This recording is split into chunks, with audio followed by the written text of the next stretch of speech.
Bien, ¿qué tal? Muy buenos. ¿Se logra ver? Sí, profesor. Sí, Genial. profesor. Bien. Bien, muy buenos días. Mi nombre es Moisés Azaña y vamos a tener hoy la clase de realismo y vanguardia. Entonces vamos a empezar con todo ahorita. Sí se logra visualizar, ¿no? Bien. Como Profesor, ustedes deja de pueden... compartir. Profesor, se ¿Ya veía no se hace un ve? rato, pero ahora ya no se ve. No, ya no se veía. ¿Ya no se veía? Oye, muchas gracias, Fátima. Muchas gracias, Isaí. Ay, ¿qué pasó?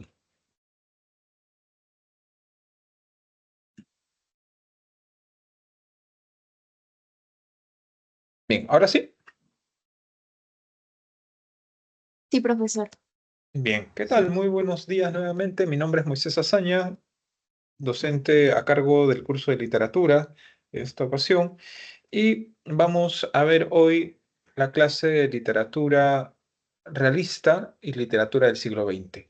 Lo que nos compone hoy, lo que nos llama hoy, es dos autores, Dostoyevsky y Kafka. Dos autores, uno del siglo XIX y otro del siglo XX. Dicho sea de paso, Kafka va a ser el último autor que vamos a ver dentro de esta llamada literatura universal. La próxima semana ya nos adentramos en la literatura española propiamente, luego vamos a adentrarnos en la literatura latinoamericana y así, y vamos a ver la peruana también. Dentro de lo que compone literatura universal, hoy tenemos entonces, repito, realismo del siglo XIX y literatura del siglo. El contenido, Fedor Dostoyevsky, literatura del siglo XX, y acá, además de las innovaciones técnicas, visualizaremos también a Kafka. Se me fue la señal por un momento, me parece. No, no. Bien, he traído acá un... Lo que pasa es que para mí es importante que ustedes tengan un esquema en su cabeza. Por eso la semana pasada les había compartido esta parte de acá, a ver dónde está, donde les, les recordaba lo que habíamos visto, la literatura antigua, les señalaba lo que no vemos, lo que no va a venir en el examen, por lo tanto, que no. Dicho sea de paso, no quiere decir pues que no lo toquen ustedes. Ustedes también por su propia cuenta, por supuesto, pueden tocar estos autores. Entonces este panorama general les había comentado la semana pasada, ¿no? De antigua, medieval, moderna y contemporánea. Ahorita estamos acá y hemos entrado a esta parte de la contemporánea, que es la última de literatura universal, ¿sí? Ahora, dicho esto, he traído acá un esquemita, ¿no? Corrientes o movimientos literarios. Estas corrientes o movimientos literarios surgen y permanecen en el tiempo de acuerdo con los acontecimientos históricos circundantes y los estudios filosóficos del momento, ¿no? Acá está más completo: antigüedad clásica, el clasicismo; época medieval, renacimiento, el barroco. Lo que habíamos visto acá está el tránsito de Shakespeare. Acá en antigüedad clásica hemos visto a Homero, la Ilíada, la Odisea; en el renacimiento a Shakespeare, ¿no? En tránsito de Renacimiento Barroco. El neoclasicismo no hemos visto a ningún autor, o más bien, acá está, diríamos, en este tránsito de neoclasicismo al romanticismo, a Goethe con su obra Las cuitas del joven Werther.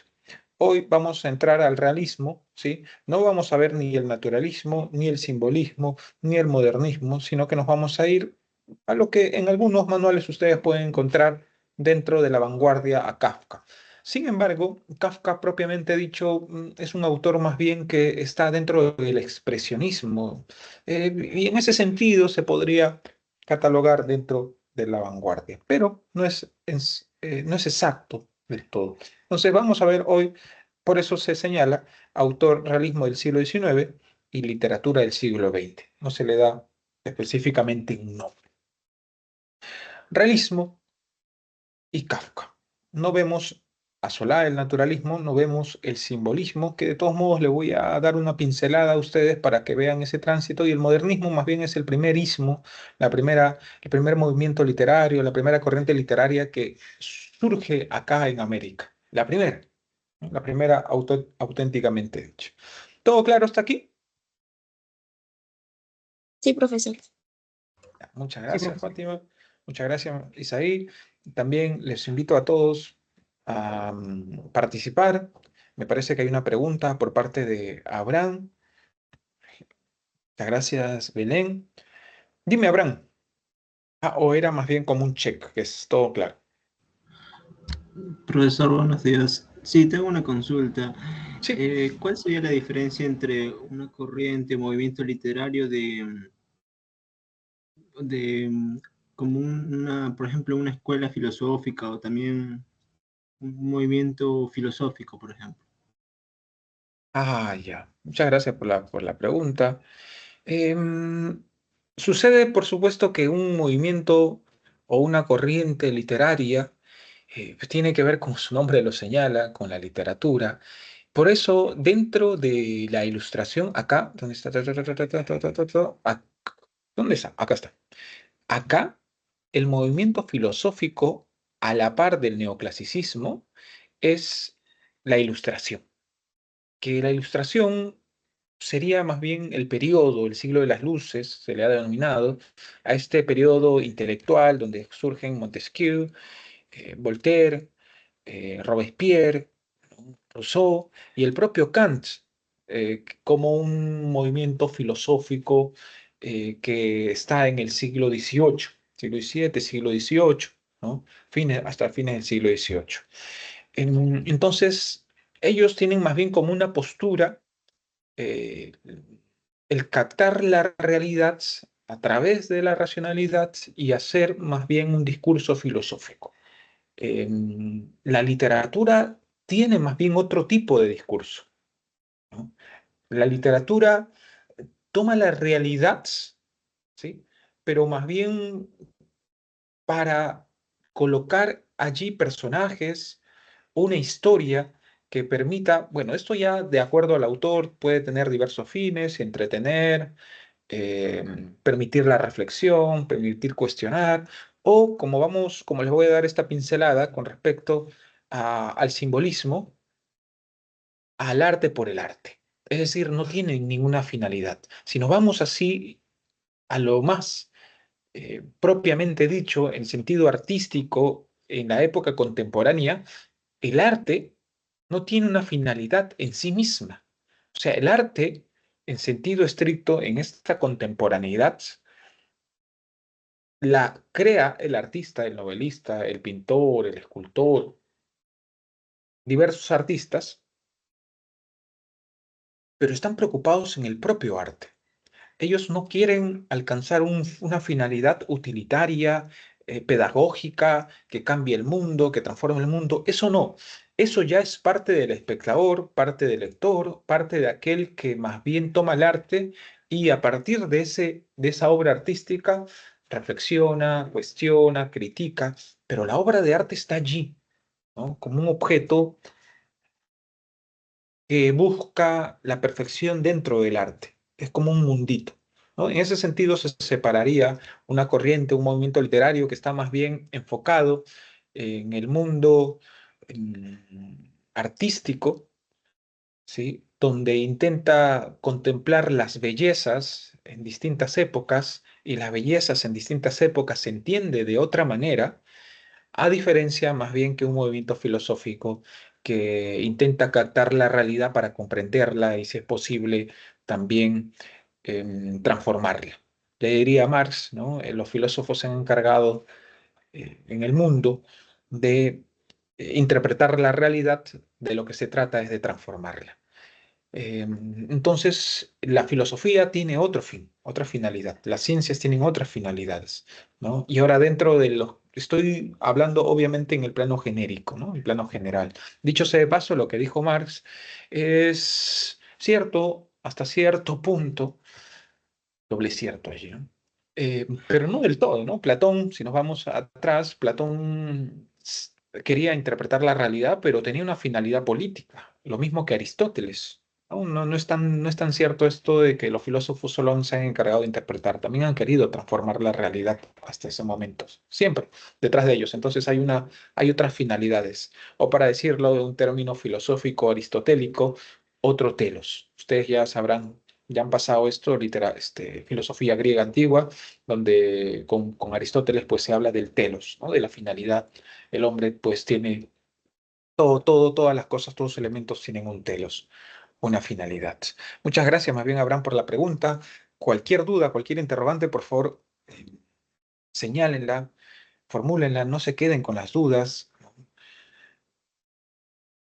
Si en caso yo, ante alguna duda de ustedes, también tengo alguna duda, se las voy a decir, no les voy a vender gato por liebre, como dicen, y pues va a permitirme a mí ahondar también, ¿no? Entonces, genial. Em, Bien, los movimientos literarios, entonces, justamente acá traje este cuadrito de las fechas, más bien, por ejemplo, ¿no? De Renacimiento, que son generales también, son generales. Ya les he comentado que siempre hay un tránsito, ¿no? O sea, hay un tránsito. Miren acá, por ejemplo, ¿no? El barroco está todavía en el neoclasicismo, ¿sí? El neoclasicismo convive con el romanticismo, ¿no? Y de algún modo todos conviven, ¿no? Acá también el romanticismo convive con el realismo. Acá el naturalismo convive con el realismo. Acá no está, pareciera no verse en este esquema, pero en realidad debería estar más acá. No es que termine el romanticismo y ya sea realista. Flaubert tiene características del romanticismo. Stendhal tiene características del romanticismo. Balzac también. Y el propio Dostoyevsky, ¿no? Pero ya son otros, tienen otros enfoques. Vamos a, justamente necesito que presten mucha atención a esta clase porque el romanticismo y el realismo van, así como todas estas corrientes literarias que se dan en la modernidad, van a darse cuenta que tienen características similares, nombrecitos similares. Pero si ustedes no captan la sutileza de esos nombrecitos, va a haber la confusión. Por ejemplo, en el romanticismo está el individuo, está el subjetivismo y en el realismo también. La pregunta sería, ¿cuál es la diferencia entre el subjetivismo romántico y el subjetivismo realismo? ¿O acaso es la misma subjetividad? ¿De qué estamos hablando cuando hablamos del subjetivismo romántico entonces y del subjetivismo realismo? Es, por tanto, la escuita del joven Werther de Goethe, con su subjetivismo, el mismo subjetivismo de Rodion Raskolnikov en Crimen y Castigo. En ese punto necesito que ustedes presten atención y no solamente presten atención, sino que se den cuenta de los matices. Como les había explicado ya en clases anteriores, no es lo mismo la exaltación de la naturaleza que se da en el Renacimiento que la exaltación a la naturaleza que se da en el romanticismo. Por lo general, cuando les he preguntado esto a los chicos, me dicen que la exaltación a la naturaleza en el romanticismo es una exaltación idealizada, lo cual no es cierto. Los románticos, en efecto, idealizan el mundo, ¿sí? Pero a partir de su yo. Si mi yo está fracturado, si mi yo está desgraciado, si mi yo es torturado, rechazado, como el caso de Werder, la naturaleza también se quiebra. La naturaleza también es oscura, es tormentosa, es el huaico, es el fenómeno del niño, el fenómeno Dana. Eso también es la naturaleza. Entonces, en el romanticismo más bien vemos, ya les había comentado esto en las clases pasadas, voy a estar así, ¿no? Recordando cosas, ¿no? Ya más o menos se irán percatando cuál es mi método, que es ensartar los diversos sismos que tenemos y necesito pues que ustedes estén prestando atención. Si por allí pasa una mosca, se distraen y espero que esas moscas no sean alguna otra ventana de sus computadoras. Por favor, de todos modos, coloquen sus dudas, no se queden con las dudas, por favor. Las dudas son muy importantes para el aprendizaje.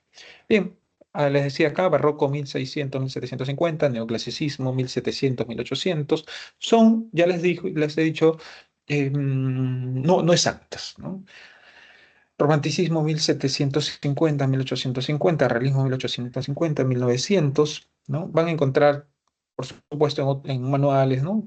Discrepancias con las fechas, pero es más o menos, ¿no? Aprox, como se dice. Naturalismo 1860, 1900, modernismo 1880, 1920, vanguardismo 1900, 1950, realismo mágico 1940, 1980, literatura contemporánea del 50 al presente.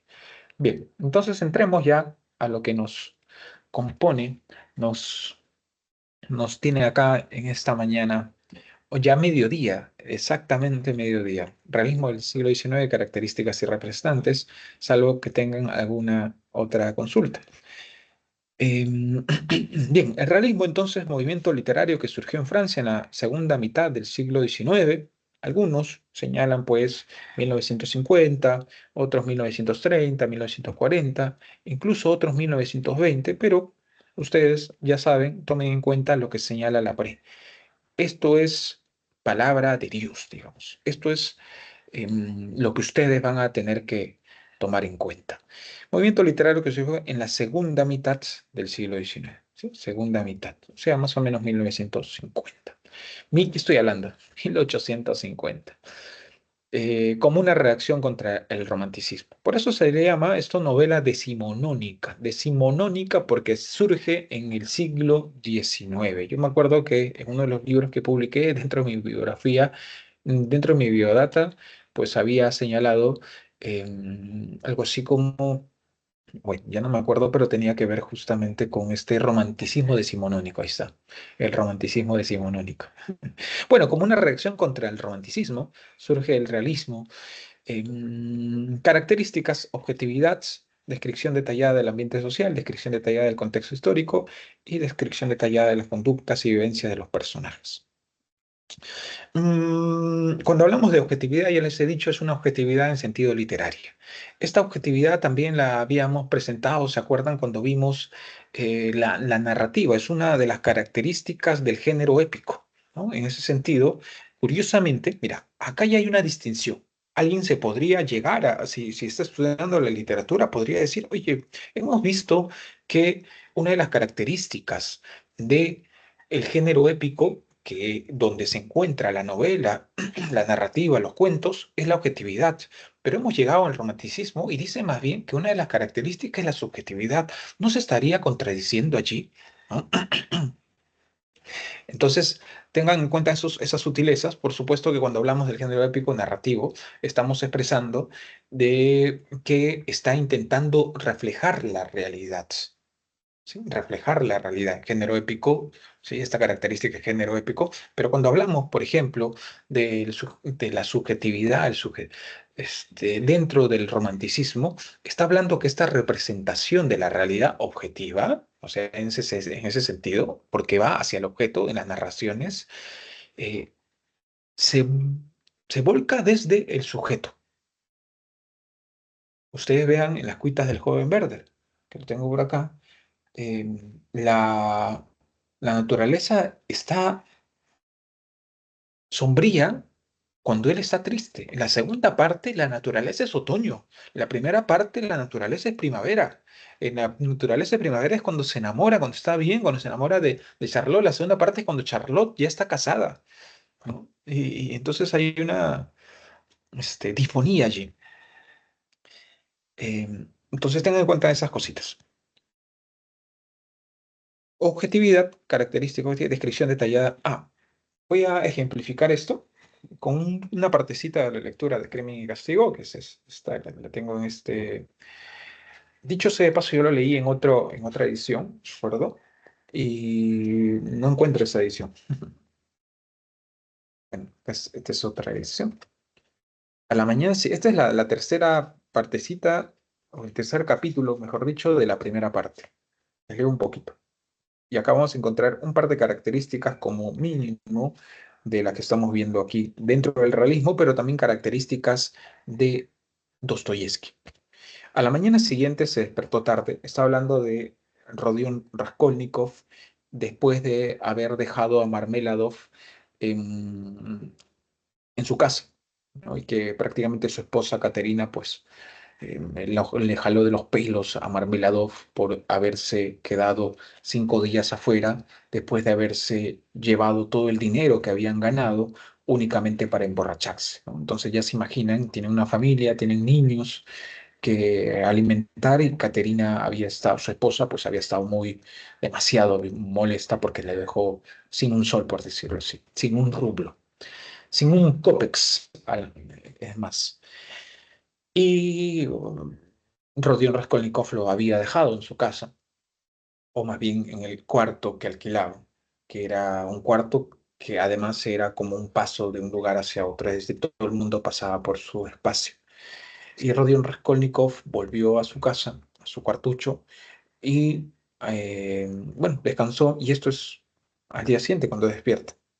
La mañana siguiente se despertó tarde, después de un sueño agitado. Miren, esta parte también, por supuesto, si han leído o si han revisado por lo menos el principio de la transformación, o como la conocen, la metamorfosis de Kafka, más o menos así empieza, pero claro, despertó convertido en una, ¿no? A la mañana siguiente se despertó tarde, después de un sueño agitado convertido en un insecto. Hubiera sido genial, ¿no? Imagínense ese vuelco, esa vuelta de Dostoyevsky, pero no, no llegábamos todavía a ese level, ¿no? Que ya, dicho sea de paso, y eso es vanguardia, ¿no? Con Kafka y la metamorfosis ya es vanguardia a ese punto. A la mañana siguiente se despertó tarde, después de un sueño agitado que no le descansó. Se despertó desabrido, irascible, miren estas descripciones, desabrido, irascible, malhumorado, y contempló con odio su cuartucho. Seguimos ahí, ¿no? Cada detalle. Era un cuchitril exiguo, de unos 6 pasos de largo. Ustedes, ¿no? Vean, 6 pasitos. Era pequeño. Al empezar nada más la novela, nos dice que un ropero es más grande que su cuarto, ¿no? Un armario. Más parecía un armario que una habitación, así dice Dostoyevsky. Bueno, el narrador, perdón, que ha inventado Dostoyevsky para Crimen y Castigo. Era un cuchitril exiguo de unos 6 pasos de largo que tenía aspecto más lamentable, con el papel amarillento y sucio desprendido por todas partes de las paredes, y tan bajo de techo que a una persona medianamente alta le agobiaba la impresión de que en cualquier momento podía pegarse un golpe a la cabeza. El menaje cuadraba con la habitación. Se componía de 3 sillas viejas, no muy seguras, una mesa pintada en un rincón con algunos cuadernos y libros tan polvorientos que, a buen seguro, nadie los había tocado en mucho tiempo, y, en fin, un sofá grande y desvencijado, cuyo primitivo tapizado de cretona estaba ya hecho jirones, que ocupaba casi toda una pared y la mitad de la anchura del cuarto, y servía de lecho a Raskolnikov.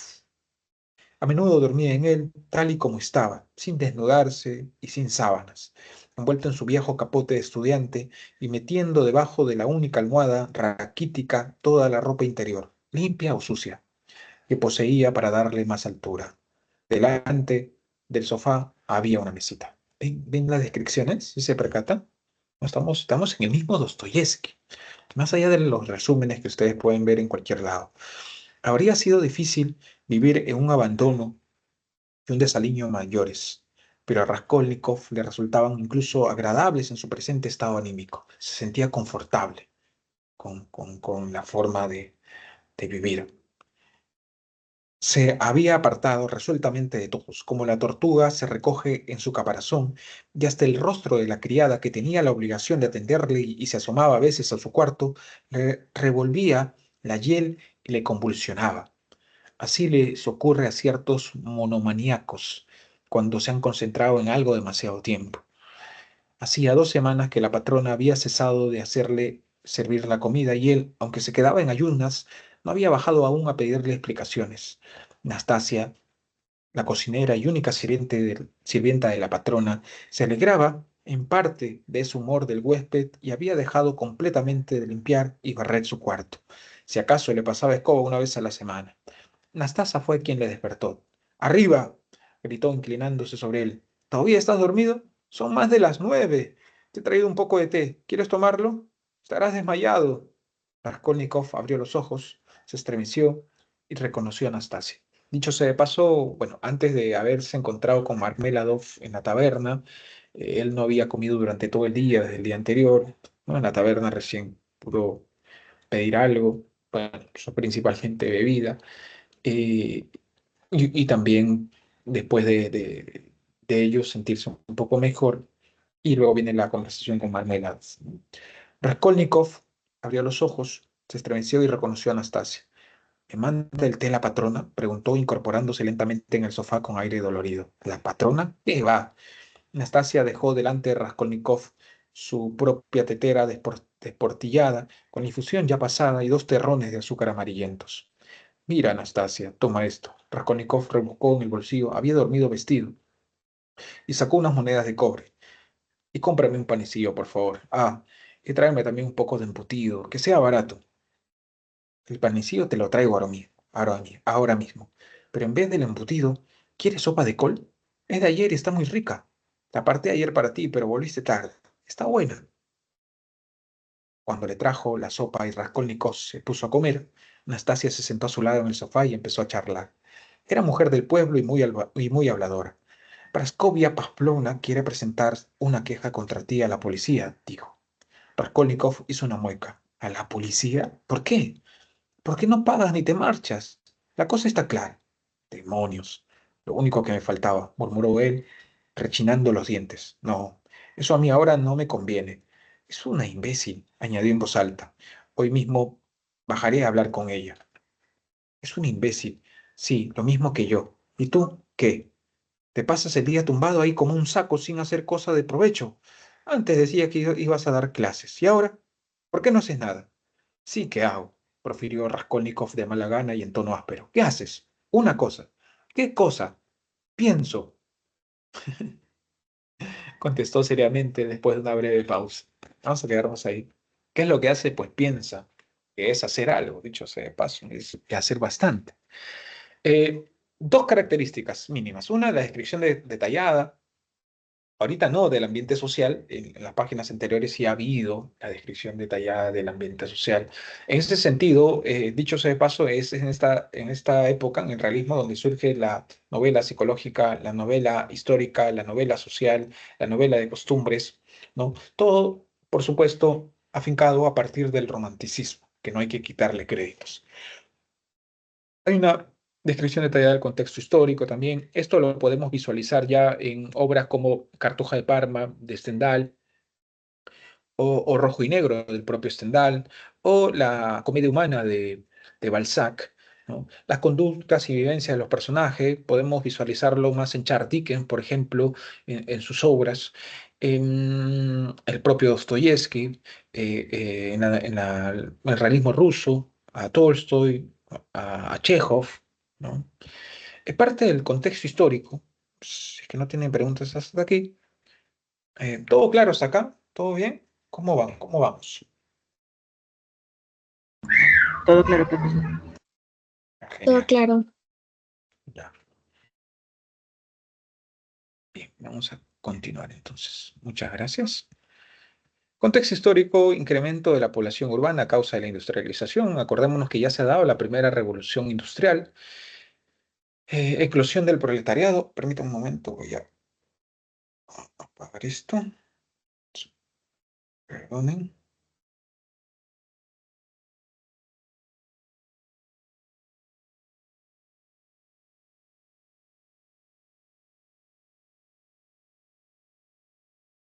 Ya. Incremento de la población, les decía, urbana, es decir, se van del campo a la ciudad. Eclosión del proletario y sobre todo con el apogeo de la burguesía como dominante durante el siglo XIX, es decir, ya se van gestando, acá es donde es el apogeo del capitalismo, es el momento del apogeo del capitalismo, y donde estas clases sociales, como el proletariado y la burguesía capitalista, pues se acrecientan, toman mayor forma. Aumento de poder de las clases medias, de la burguesía, que había empezado con la Revolución Francesa de 1789, que dicho sea de paso es el momento en que ya se parte en dos, digamos, lo que va a terminar el neoclasicismo para empezar el romanticismo, ¿no? Y ya saben, a mediados del siglo XIX, el realismo. Rusia siguió con una estructura de tipo feudal durante el siglo XIX, no obstante, la calidad de su novela realista se justifica por la apertura de los intelectuales rusos a las influencias occidentales. Sí, Rusia fue uno de los últimos países en industrializarse, uno de los últimos países en dejar su aspecto feudal o semifeudal. Por ello también van a realizar la Revolución Rusa de 1919, por lo que se van a retirar de la Primera Guerra Mundial. Eh, bueno. Además de esto del contexto histórico-cultural, ¿no? Luchas sociales e ideológicas, se va a forjar el anarquismo, el socialismo utópico, el socialismo científico. Este último es de Karl Marx, que es el que va a tener mm, mayor gente que se adapte o adopte sus ideas, mejor dicho. Dentro del ámbito filosófico, lo que se va a tomar en cuenta sobre todo es el cientificismo, entre ellos pues el positivismo, y dentro de la ciencia pues el darwinismo. Acordemos que es un siglo en el que la ciencia va avanzando en cuanto a tecnología. Ya no tanto en técnica, distinguen ustedes técnica de tecnología, ¿no? La técnica, por ejemplo, la rueda, el corte, la tecnología, en cambio, pues, por ejemplo, este aparato que tengo acá, pero empezó allí, ¿no? Pero acordémonos que esta tecnología se da, se forja principalmente porque hay un intento por mejorar la producción, ¿no? Es decir, no es un intento de mejorar la vida del hombre, es que eso tiene como una consecuencia, pero secundaria. El factor principal es poder generar mayor dinero. Esa es la consecuencia, la causa principal, perdón. Y esta causa principal, lamentablemente, como se va a querer generar mayor dinero, va a haber mayor explotación contra el hombre. Acá vamos a pasar de, de cambiar de formas de esclavitud, en otras palabras. Por eso, en las novelas se va a representar también la crítica a la burguesía, ¿no? Su ambición, su arribismo, su hipocresía, su corrupción, que es lo que hasta donde hemos llegado hoy en día. Vamos a... Las preguntas están a lo largo de la clase, así que vamos a ver esta primero. Marque la alternativa que contiene la secuencia correcta en torno a la verdad o falsedad de los siguientes enunciados sobre el realismo decimonónico. Vamos, se originó en Francia a inicio del siglo XIX como reacción contra el romanticismo. ¿Qué dicen? ¿Verdadero o falso? Falso. Yo,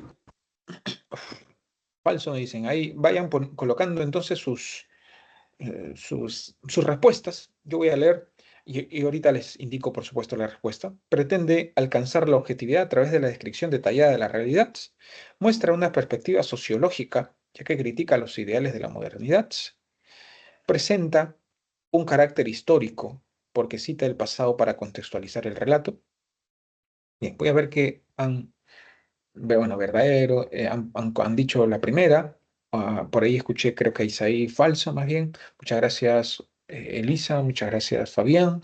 Ya, coloquen ahí A, B, C, D, E. ¿Cuál es? Vamos, láncense, láncense. Bien, les explico ahora. De todos modos, la invitación ya está hecha. Pueden lanzar sus respuestas. Se origina en Francia a inicio del siglo XIX. Hay que tener cuidado con estos detallitos, estas cositas mínimas, ya que en realidad se origina en Francia, sí, como reacción contra el romanticismo, sí, pero a mediados del siglo XIX. Lo señalé, ¿no? Lo señalé, lo reincidí en ello, ¿no? Francia, segunda mitad del siglo XIX. Surgió en la segunda mitad del siglo XIX, no a inicios. Todavía a inicios no estaba el realismo, ahí estaba el romanticismo. ¿Pretende alcanzar la objetividad a través de la descripción detallada de la realidad? Sí. Hay un intento, como ya lo vimos, nos hemos entrado a su habitación.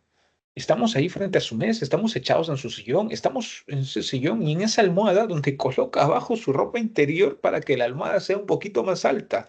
Ropa interior sucia y limpia, solo para que tener como un soporte a la hora de echarse, ¿no? Tiene una habitación pequeña, tanto en altura como en los pasos, una reacción detallada de la realidad, pero no solo de la realidad externa, también de la realidad interna, de su psicología, que esto lo va a tomar el iniciador, acordémonos de la novela psicológica, pues es Stendhal, pero quien va a llevar sus recursos a más altos niveles es Dostoyevsky.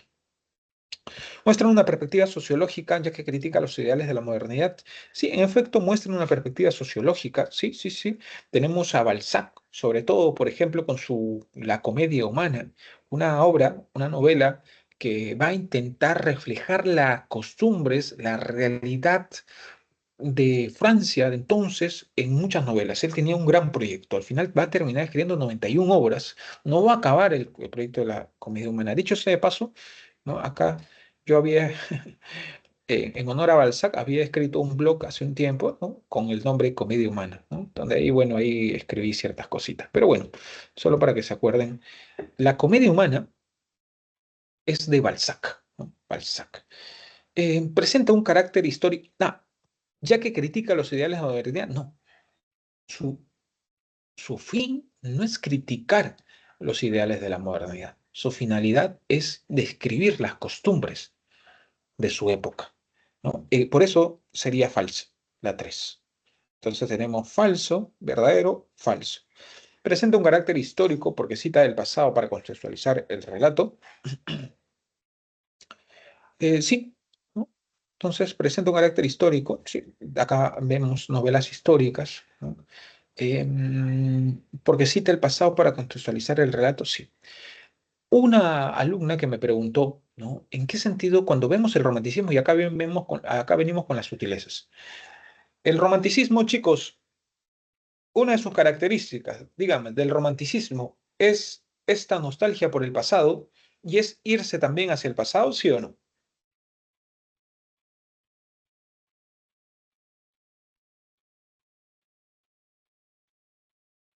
¿Qué dice? Vamos, Rubí. Vamos, Samuel. ¿Qué señalan?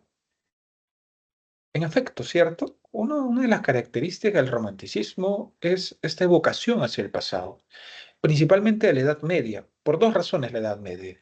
Uno, por el ámbito de que ahí es donde van a buscar sus raíces del origen de las naciones, ya que el romanticismo tiene como una de sus características este fervor por el nacionalismo. Es donde ya empiezan a identificarse con sus culturas, con su región, con su territorio. ¿Sí? Es en ese momento. Y por eso mismo van en búsqueda de esos orígenes que lo encuentran en la Edad Media.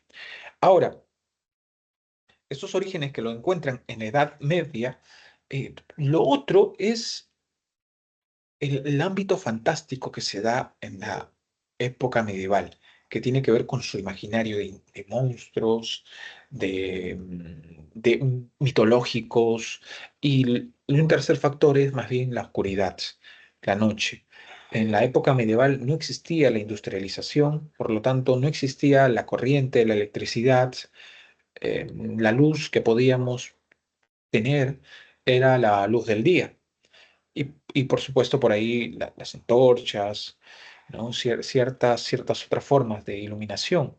Pero la noche era noche cuando llegaba, a diferencia de la época industrial que empieza ya poco a poco a generar una luz artificial. Hoy en día, 2024, por supuesto, ya la noche puede dejar de ser noche gracias o a causa de esta electricidad, ¿no? Entonces son estos tres factores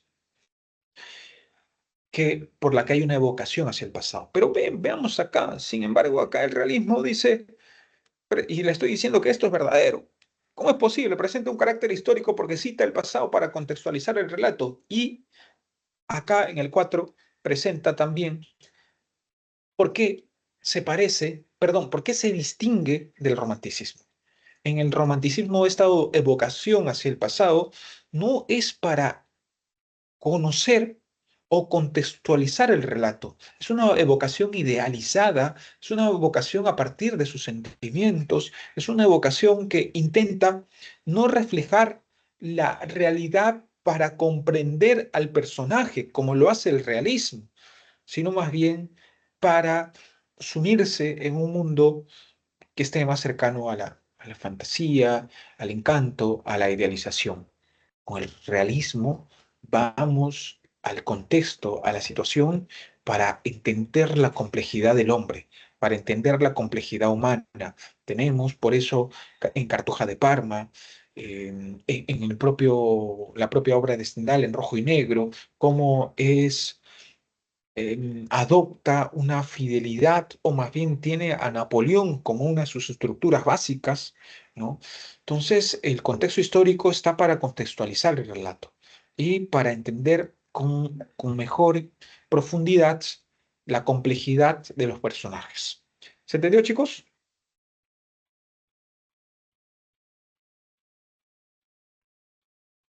¿Todo Sí, claro? profesor. ¿Alguna duda? Bien, entonces hay que ser cautos en esas distinciones, en esas sutilezas. Muchas gracias, Abraham. Entonces la respuesta, ¿cuál es? No sé cuál es la respuesta. O sea, les he dado cuál es. Bueno, creo que verdadero, falso, ¿no? ¿O no? No, falso, verdadero. La E, ¿no? Falso, verdadero, falso, verdadero. Bien, acá tenemos a los representantes, principales representantes. Dicho sea de paso, Stendhal no se llamaba Stendhal, sino Henry Bailey. Entonces está Honoré de Balzac, ¿no? Una de sus obras, Papá Goriot, pero su máximo proyecto, por supuesto, era la comedia humana. Tenemos Gustave Flaubert, Madame Bovary, que pueden ustedes leer, dicho sea de paso, sus cartas que le envía a tanto su madre como a Colette. A Fyodor Dostoyevsky, con Crimen y Castigo, su máxima obra representativa, aunque algunos señalan que Los Hermanos Karamazov probablemente es una novela superior a ella. Tiene varias novelas, lean a estos autores, los grandes autores del realismo, también, por supuesto, a Tolstoy, a Chekhov, a Nikolai Gogol. Bien, entremos entonces a Crimen y Castigo de Fyodor Dostoyevsky. Característica de su narrativa, iniciador de la novela psicológica en sentido estricto, ¿sí? En sentido estricto. Ya hay esbozos de ello, como les había comentado en Stendhal, pero quien va a llevar a sus más altos alcances, pues es por supuesto Dostoyevsky. Mira, 1821, donde se da nuestra independencia simbólica, ¿no? Y que es una independencia criolla, dicho sea de paso, más no peruana en sentido estricto, ¿no? Sino de un foco, de una parte, de una parcela de nuestro Perú por entonces. Característica de su narrativa iniciador de la novela psicológica, profundo análisis de los aspectos psicológicos de sus personajes, ¿no? Voy a, para que entiendan mejor, miren esta parte donde utiliza como recurso la catáfora. Ayer estaba escribiendo un poco de ese recurso, intentaba hacerlo un poco literario, por ahí lo tengo, quizás si alcanza tiempo les lea. Mira, esto cambia. Mira que estar tramando una cosa así. Está el pensamiento de Raskolnikov y al mismo tiempo temerles a esas tonterías. Hay que ver, un hombre lo tiene todo en sus manos y solo por cobardía permite que le pase todo por delante de las narices. Esto es un axioma. ¿Qué es lo que más teme la gente? Vamos a ver. Lo que más teme la gente es dar un paso nuevo, pronunciar una palabra nueva. Por cierto, que yo hablo demasiado. Y porque hablo, solo hago nada, ¿no? Esto es lo que le decía cuando le pregunta a Anastasia, ¿no? ¿Qué estás haciendo? ¿Qué estás? Te ven echado, no haces nada. ¿Cómo que no hago? Pienso. Yo pienso demasiado y porque pienso no hago nada, aunque también podría ocurrir que si no hago nada es porque pienso. Esta manía de pensar es consecuencia de la última vez que he pasado los días y las noches tumbado en un rincón pensando, en los tiempos de Maricastaña. ¿Por qué voy ahora allí? Vamos a ver. ¿Acaso soy capaz de eso? ¿Acaso va eso, en serio? Claro que no. Son fantasías que me invento para entretenerme, un juego. Sí, esa es la mejor definición, un juego. Dicho sea de paso, y ya contando Crimen y Castigo, que inicia, sí, ¿no? Vamos contando, que inicia acá, ¿no? Con lo que les estoy comentando casi, porque él sale de su cuarto, baja por las escaleras, eso también lo describe detalladamente, no quiere encontrarse con la patrona, a quien la llama la patrona es la dueña de la casa de quien alquila ese cuartucho en un segundo piso de un edificio de 5 pisos. Este cuartucho está ubicado en el segundo piso, tiene que pasar por una escalera, y esa escalera da a los lugares donde vive la patrona, todos los demás. Él siempre trata de ocultarse, no solo porque debe algunos meses, sino también porque no quiere encontrarse con otro humano. Tiene esta especie de rechazo, ¿no? Contra cualquier humano, ojo, ¿no? Cualquier humano, porque eh, se aleja, como él mismo lo dice, de la prosa, de la mala prosa cotidiana. Algo así lo señala. Eh, bueno, sandeces sobre la prosa cotidiana. Ahí está, para tomar los términos propios. Em, Va y hacia dónde se dirige es hacia la casa de Aliona, que es, como ya saben, no es, o bueno, si no saben, spoileo detected, ¿no? A la persona con quien está pensando matar, que finalmente mata. Em, pero está pensándolo. No lo ha determinado aún. Lleva un mes pensándolo. Lleva un mes ahí en esas abstracciones. Y tal es así que cuando está yendo, o sea, él no lo ha determinado todavía. Dice, ¿acaso soy capaz de eso? No sabemos acá si ustedes ya lo saben porque conocen probablemente, y si no lo saben, ya les dije lo que está pensando a la usurera. Pero acá, si empiezan a leerlo sin conocer nada, pues utiliza este pronombre, que es una catáfora, ¿no? Que es presentar el pronombre, es parte de un recurso del suspenso. Dicho sea de paso, que es otra de las características de Dostoyevsky, el suspenso. Presentarnos, acá está utilizando este recurso, un pronombre eso, dice. Porque voy a ir, vamos, ¿acaso soy capaz de eso?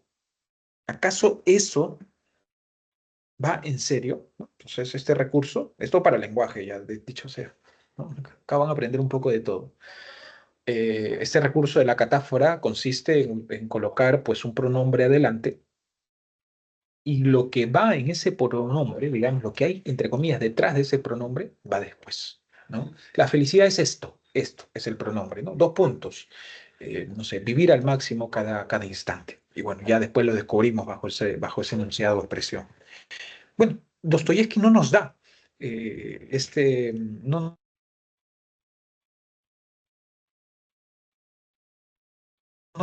el significado de ese pronombre.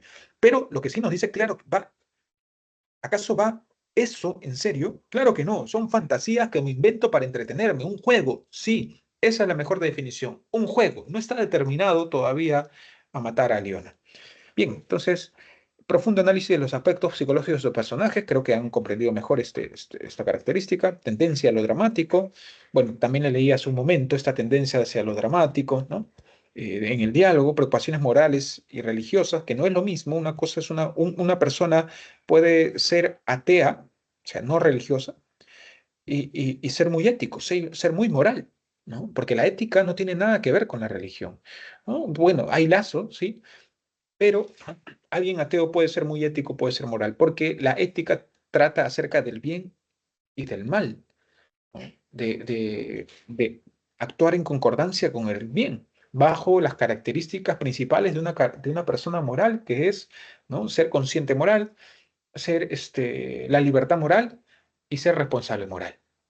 Esas tres características son principales para una persona moral, que no necesita ser un religioso, ¿no? Estas preocupaciones religiosas más bien tienen ya que ver con el pecado, con el más allá, con el orar bien, pero más bien con estas cuestiones de normas religiosas, credos, que está instalado principalmente bajo la representación en la obra Crimen y Castigo de Sonia, que es la mujer de quien se va a enamorar y de quien lo va a regenerar a partir del amor a Rodion Raskolnikov. Muestra una religiosidad atormentada, ¿no? No es una religiosidad cristiana pura como la de que intenta hacer Sonia, sino más bien atormentada. Sus otras obras, por Gentes, El idiota, El jugador, Los hermanos Karamazov. ¿Puede el amor regenerar o regenerarnos? Esa puede ser una. Ah, mira, recién veo, hola, hola, Azañero, mira, es casi, casi como mi apellido es Azaña, de Ana Lucía Barrera, es más bien Azañero. Eh, la 3 me dices, a ver, la parte, ¿cuál? De la primera pregunta, supongo, o de esto, tendencia a lo dramático, o de acá, la 3 muestra una perspectiva sociológica, creo que ya lo expliqué, ya que critica los ideales de la modernidad, esta parte. Me dice si quedó claro, me dice si. Ah, ya, la 3 de, de la pregunta. Ya. Bueno, ya lo expliqué hace un momento, lo reitero entonces, no hay problema. Cuando dice muestra una perspectiva sociológica, nos está hablando que los autores realistas, y no hablo solo de, por supuesto, Dostoyevsky, hablo de ellos en general, también Chekhov, también Tolstoy, además de Stendhal, Balzac y Flaubert y Dostoyevsky, muestran una tendencia a una perspectiva sociológica en el sentido de que quieren entender a la realidad y al personaje en concordancia con la realidad. Por eso van a mostrar sus costumbres, van a mostrar cómo esto les afecta. Y para que quede más claro, les leo una parte. Miren, acá. em, Y no critica los ideales de la modernidad porque esa no es su fin criticar los ideales de la modernidad. Critica sí a la burguesía, ojo, pero no critica en sentido estricto a los ideales critica a la burguesía. ¿Y qué critica de la burguesía? Su hipocresía, su arribismo. Los ideales de cuáles son los ideales de la modernidad sería otra pregunta, ¿no? Cuando hablamos de los ideales de la modernidad, pues hablamos que en la modernidad se han gestado distintos logros, ¿no? Entre ellos el derecho a la vida. No, nosotros, si hubiéramos nacido antes, no teníamos el derecho a la vida, ¿no? Es decir, ustedes desde que nacen ya tienen ese derecho, inalienable, por el solo hecho de ser humanos. Nadie los puede tocar, nadie los puede matar. Derecho a la propiedad privada, derecho a la igualdad ante todos. Un rico y un pobre tienen los mismos derechos frente a la sociedad o frente al Estado, ¿no? Esos son los grandes ideales de la modernidad, pero otros de los grandes ideales de la modernidad es que esté insertado dentro de una racionalidad que viene a partir de la Ilustración, que está esta genialidad, unidad, esta cuestión dicotómica que luego se va a perder o más bien va a cuestionarlo el posmodernismo más adelante. Entonces, estos grandes ideales de la modernidad se basan principalmente en lo que un autor posmoderno, se me ha ido el nombre, rayos, va a señalar como los metarrelatos. Uno de los metarrelatos de la modernidad, pues está esto del marxismo, por ejemplo, del socialismo, pero también del capitalismo. El máximo metarrelato dentro de la sociedad del siglo XIX, pues va a ser el eje del capitalismo en el sentido de que viene esta industrialización es a salvarte la vida. Por eso viajan del campo a la ciudad y del campo a la ciudad van viajando con sus esperanzas, sus sueños, sus ideales de poder cambiar todos esos años de explotación feudal que habían vivido. Es en la ciudad, es en la urbe donde van a cubrir esa esperanza de un futuro mejor. Porque eso es lo que se les está eh, dando este sistema como su gran esperanza de que el futuro va a ser mejor. Y curiosamente eso sucede hasta hoy, ¿no? Ustedes son parte de ese ideal, de algún modo. Están estudiando, quieren ingresar a una universidad, quieren ser profesionales, quieren trabajar, quieren comprarse una casa, ¿no? Entonces es más o menos el libreto continúa siendo muy similar, ¿no? El libreto es más o menos así, chic, chic, chic, chic, ¿no? Si tú te sales del libreto, te conviertes en un gran insecto. ¿Entienden la metáfora? Si te sales del libreto, te conviertes en un gran insecto, y si te conviertes en un gran insecto, probablemente pues te puedan matar. Todo claro acá. Obviamente estoy haciendo referencia a la otra obra que nos reúne. Esa era la palabra que, que buscaba, ¿no? Que es la transformación o la metamorfosis, como se la conoce, y como también la van a ver, la vemos aquí como la metamorfosis de Kafka. Eh, entonces, ya, vamos por pasos, vamos por pasos. Yo acá en mi mente que trabaja así, pum, pum, pum, ya quería conectar acá con la transformación, la metamorfosis. Voy a hacer este paréntesis rápido. Kafka se vuelve un insecto y empieza a cobrar cierta libertad y cierta alegría el día que no trabaja, los días que no trabaja, el día que no trabaja, ¿no? Los días que no trabaja, ahí empieza a empezar a dejar, a empezar nuevamente a ser él, ¿no? Pero para la sociedad, para el sistema, eso es ser un insecto, ¿no? Y el sistema te lo hace pagar caro. Por eso ustedes también están estudiando, porque si no estuviesen estudiando, tendrían menos posibilidades de un futuro más prometedor, ¿no? De algún modo, el miedo a quedarse en la pobreza, el miedo, bueno, disculpen eso de quedarse en la pobreza, el miedo a quedarse como están, en todo caso, es uno de los impulsos, ¿no? A salir adelante. La esperanza de ser mejores profesionales, ganar un buen dinero y con eso apoyar a sus padres, apoyar a sus familiares, a sus seres más queridos, ¿no? Que es también una de las motivaciones que estuvo conmigo. Pero bien, muchas gracias más bien a ti también, Ana, por haberme permitido ahondar aquí, porque eso es muy importante, sus preguntas. Bueno, continuemos entonces.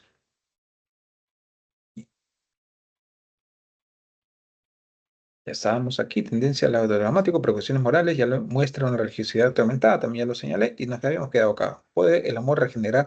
Dicho sea de paso, pues es una lectura, puede ser esta, ¿no? Pero no es el tema principal, ¿no? El tema principal dentro del crimen y castigo, que ya nos adentramos, es más bien la, em, la muerte.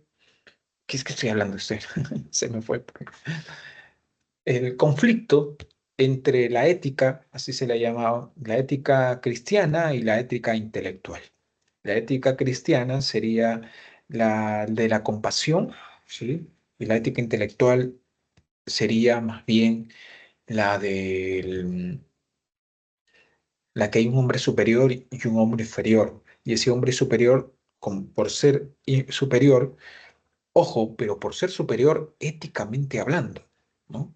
No por ser superior eh, nociológica y éticamente hablando. No ser superior económica y socialmente hablando. ¿Se entienden?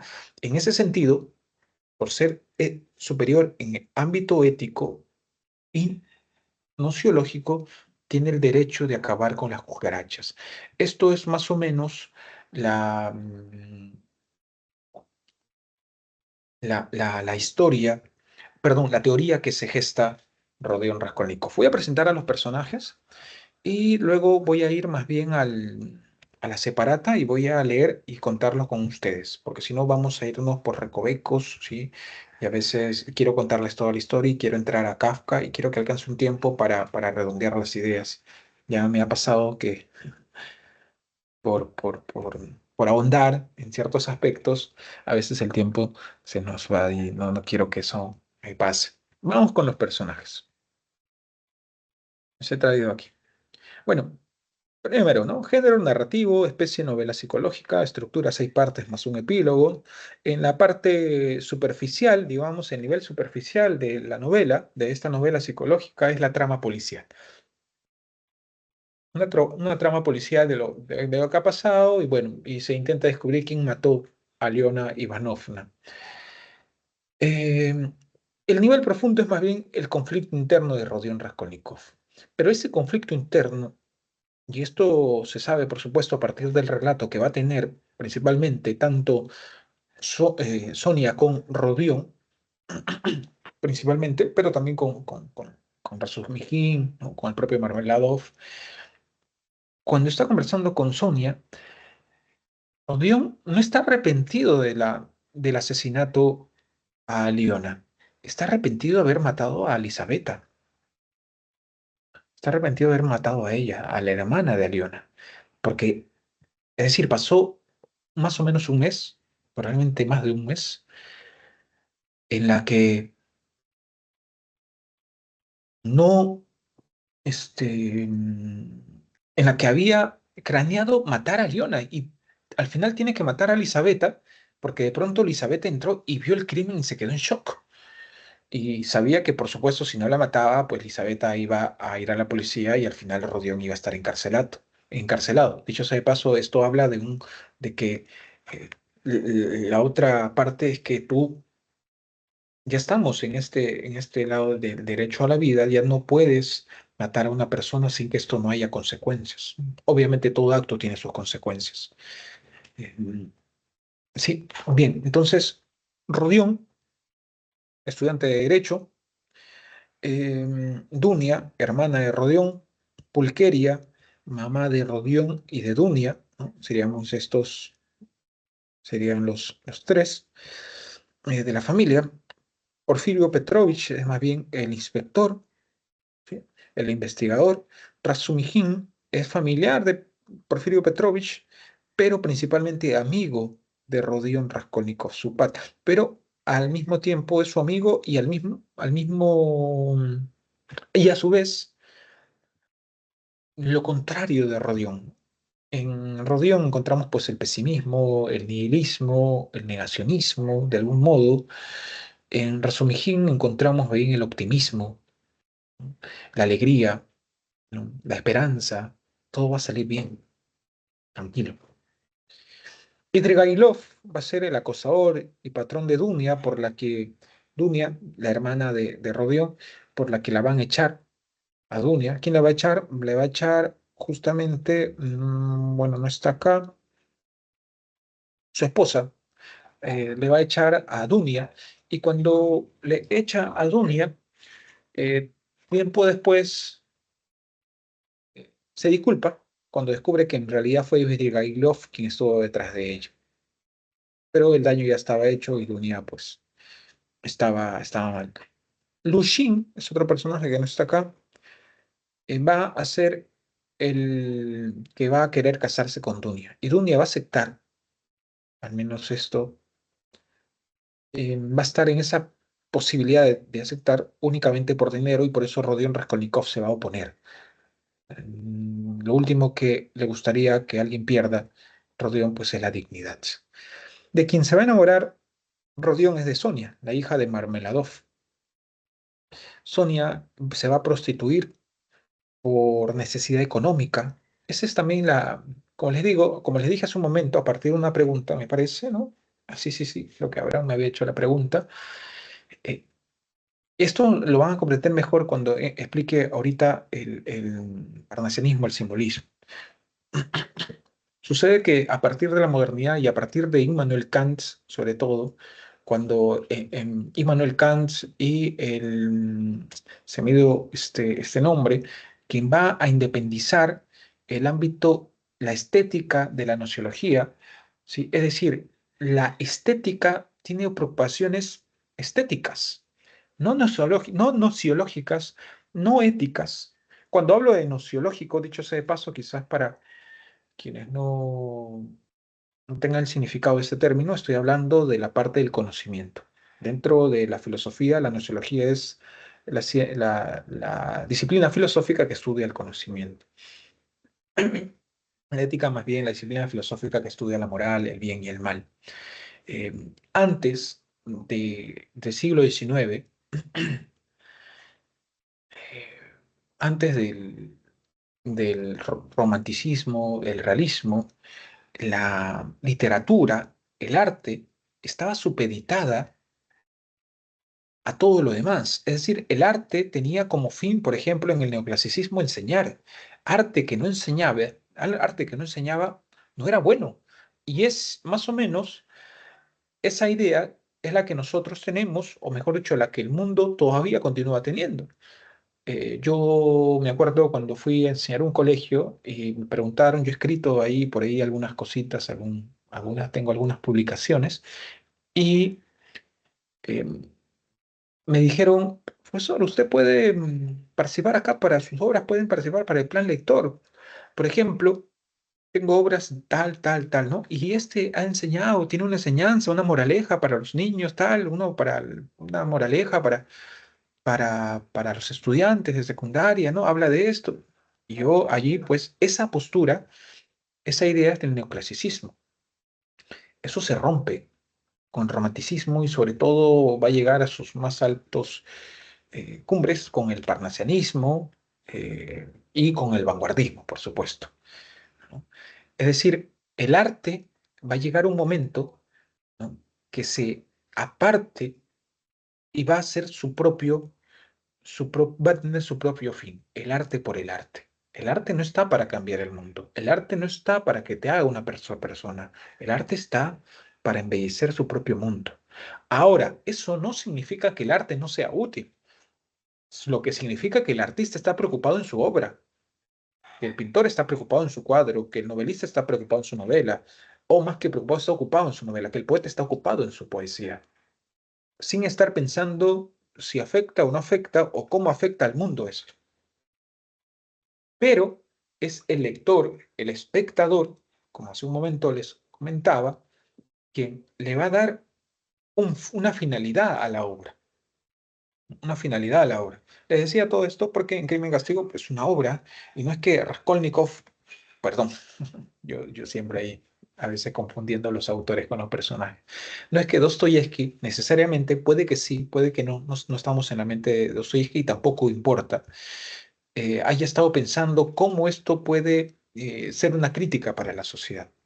Es el crítico literario o es el lector quien va a llevar a interpretar, a cuestionar a partir de los personajes. Y en ese sentido, el crítico o nosotros que somos los lectores, podemos encontrar que Sonia pues es una crítica, y bueno, en toda la obra de Crimen y Castigo es una crítica a este capitalismo que nos, tanto Rodion Raskolnikov como Gregorio Samsa se parecen porque ambos son aplastados por este sistema, al punto que Rodion tiene que matar para quedarse con un dinero y con este dinero tratar de ayudar. Y Gregorio Samsa, sin que él lo persiga, sino si vamos más allá, tal vez sí, se convierte en un insecto. Sonia también es, y Marmeladov, y todos están atrapados en este sistema, en este nuevo sistema de la industrialización eh, y del capitalismo, ¿no? Entonces Sonia va a tener que prostituirse para dar de comer a sus hermanos, ¿no? Para apoyar a la familia. Dicho sea de paso, eh, sugerido en momentos de cólera por Catalina. ¿No? Catalina incluso por su madrastra. Catalina no era su mamá. Catalina, la esposa de Marmeladov, era su madrastra que había sido de una clase social alta y que enviudó y a partir de ahí estaba en crisis y es ahí donde conoce a Marmeladov y se termina casando con Marmeladov. Ella, Catalina, más o menos unos 30 años, relativamente joven, Marmeladov más bien unos 50 años, 50 y algo, ¿no? Y, y Sonia, pues que era virgen, en algún momento le dice Catalina, ¿para quién está guardando ese tesoro? Algo así, ¿no? Y que puede más bien utilizarlo en beneficio de la familia. Se lo dice de forma colérica, enojada, cuando vio que Sonia comía de lo que traían y que eso era para sus hijos, para sus hermanos, y Sonia no hacía nada, digamos, ¿no? Y se lo dijo enojada, así que Sonia en algún momento, pues va a ir por el photochat amarillo. El photochat amarillo era se les daba a las que se prostituían. Y cuando llega con ello y con dinero, no acuerdo con cuántos rublos, que por entonces pues era más o menos dinero para poder estar mínimamente tranquilos, Catalina como que se espanta, se arrepiente, y cuando Sonia va a dormir, Catalina se aproxima, se arrodilla y empieza a llorar frente a ella, ¿no? Arrepentida por lo que había hecho, por lo que le había incentivado a hacer. Pero bien, esos son los personajes. Otra de las características en Crimen y Castigo es que introduce elementos oníricos. Los elementos oníricos se refiere a los sueños, ¿sí? Sueños. Y entre esos sueños, por supuesto, están las pesadillas de Rodión que no les permite dormir, que es parte de su conciencia, por lo que ha matado. Decía ahí Manuel Kant que hay dos cosas en el mundo que le sorprende. Una es las estrellas sobre su cabeza y otra la conciencia moral dentro de su cabeza. Esto lo va a decir en su libro, Crítica a la razón práctica. Y por supuesto, Rodion Raskolnikov, esta conciencia moral lo va a aplastar, no lo va a dejar tranquilo. ¿Sí?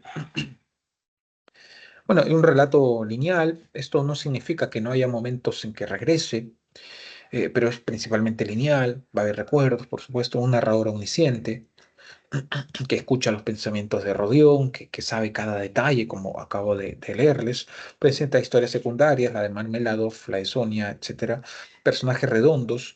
Cuando hablamos de personajes redondos, estamos hablando de que los personajes no son chatos. ¿A qué me refiero con que los personajes? En Hollywood encontramos personajes chatos, en las películas hollywoodenses, ¿no? Que harto cliché, el malo es malo, el bueno es bueno, y ya sabemos que el bueno al final se está por caer, se está por caer, se está por caer, y no, se va a caer. Está por morir, parece muerto. 20.000 balas le han caído, o quizás esas 20.000 balas no le han caído, pero él tira un disparo y esa única bala le cae a todos, ¿no? son personajes chatos, no son redondos, no son complejos. En cambio, Rodión es un personaje redondo, por ejemplo, y los demás también, complejos, ¿no? Las telenovelas mexicanas, personajes ultra chatas, ¿no? Las telenovelas en general, y dicho sea de paso, por favor, llamen a las telenovelas, telenovelas y a las novelas, novelas. Todo tiene su nombre, tiene su razón de ser, aristotélicamente hablando. Entonces, Rodión es un personaje complejo, ¿no? Podemos hacer una mesa de un debate y discutir, ¿Rodión fue bueno, actuó bien o actuó mal? Y vas a ver, van a encontrar algunos probablemente defensores de Rodión y otros más bien en contra de Rodión, ¿no? Y otros que señalen, bueno, en este punto estuvo bien, en esos otros puntos estuvo mal, porque las personas son complejas, ¿no? Puede que sea una buena hija o un buen hijo, pero al final, pero puede que no sea tan buena pareja, o puede que sea una buena pareja, ¿no? Y buen padre de familia, pero mal político, ¿no? Y etcétera. O sea, los mundos no son absolutos. Personajes alegóricos: Sonia, la sumisión; Marmela, Dof, la degradación y el alcoholismo; Aliona, la avaricia; ambientes marginales, o sea, alegóricos porque pueden representar, simbolizar ello, ¿no? Ambientes marginales, ya hemos leído, bueno, no sé si les iba a leer, creo que esta partecita donde presenta la parte de toda la taberna, todo lo maloliente. En la calle hacía un calor sofocante, ¿no?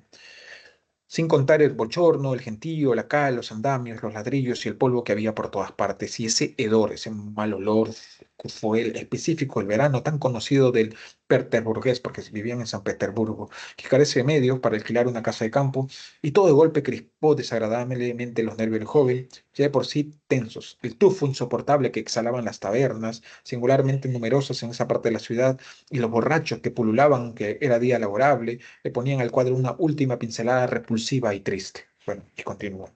Entonces, esos ambientes marginales. Hay dramatismo por los diálogos, ya les leí un poco, probablemente les lea ahorita un poquito más y presentarle la carta que escribe la mamá, Pulqueria, a su hijo, ¿no? Es una carta que está acá. Eh, puede ser para hacer ¿cómo se llama? Una transmisión y leerles ahí. A ver, bueno, vamos a leer entonces esta parte. Hay una transmisión en mi canal abandonado. ¿Dónde está realismo? Bueno, esta es muy bonita, ¿no? La novela debe ser como un espejo colocado a lo largo de un camino. Stendhal. Dicho sea de paso, es uno de los autores que también más me gustan dentro del realismo. Esto ya lo hemos leído, bueno, ya lo hemos visto, en qué sentido nos vemos. Eh, mira, profundo análisis de subjetividad de los personajes. Esto también me importa destacar. Les había comentado hace un momento. En el romanticismo hay subjetividad, chicos. En el realismo también. ¿Cuál es la diferencia? Esta es la diferencia. Esta palabrita, profundo análisis. Cuando vemos la subjetividad por ejemplo, en el realismo, en el romanticismo, no hay ese análisis, ¿no? Tan racionalizado. Cuando hablamos de análisis, por ahí parto. Cuando hablamos de análisis, ¿qué es el análisis? El análisis es una capacidad racional. Analizar es descomponer. Tomas algo y lo descompones en sus partes. ¿Cómo son los gatos? Empiezo a analizarlos. Los veo punto por punto. Se dice que yo antes de tener gatos, eh, solamente tenía lo que escuchaba acerca de los gatos, que eran muy independientes, por ejemplo. Es algo que había escuchado, ¿no? Y con mis gatos, bueno, con el primero ya me di cuenta que no eran tan independientes. Hasta cierto punto sí. ¿No? Pero eso fue a partir de este análisis, descomponer, ¿no? Y este análisis es racional. Para analizar necesito de la razón. Sin razón no hay análisis. La diferencia con la subjetividad de los personajes en el romanticismo, que esta subjetividad es más pasional, ¿no? No es tan racional, ¿no? Es dejarnos llevar, ¿no? A Rodión lo vemos, usted lo han escuchado. Estoy pensando eso, no. Me voy a hacer, no, son pura fantasía. ¿Cómo voy a hacerlo? Estoy pensando en verdad de eso. Lo voy a hacer, no, es un juego, ¿no? Si vemos allí, eh, por ejemplo,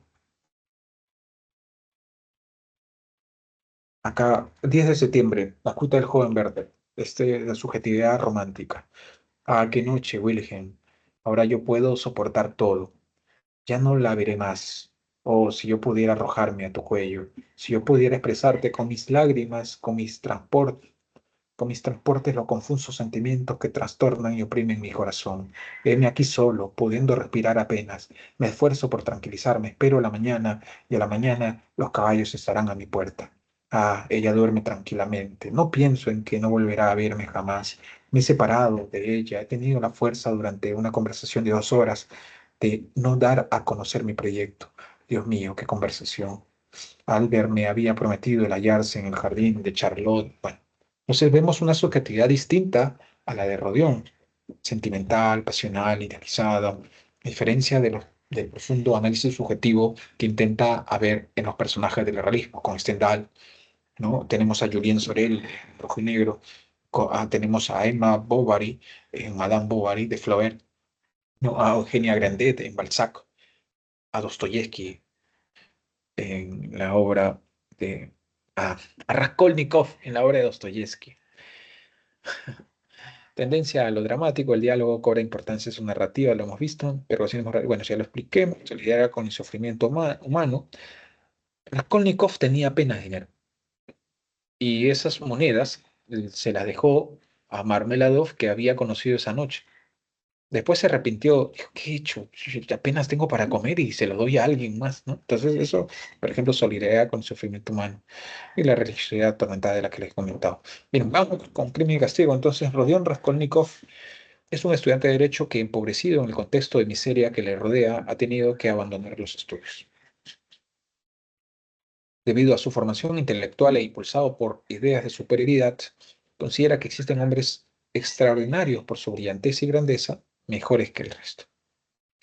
Puesto que conoce las deplorables acciones de una vieja usurera llamada Aliona Ivanova, la cataloga como un ser inferior. Entonces tenemos acá los hombres extraordinarios por su brillantez y otros seres inferiores. Esa es parte de la teoría que ha razonado.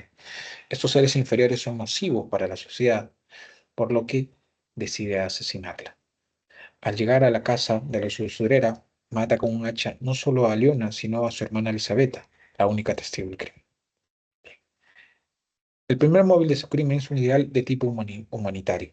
Bien, como les había comentado, bueno, yo me puedo ir punto por punto y para la clase no es imposible. Por eso voy a tomar, eh, mira, acá ya está, en 2 pasos ya la mató ya. Le decía a comentar, bueno, y fue primero, este, llegó a estar con Aliona.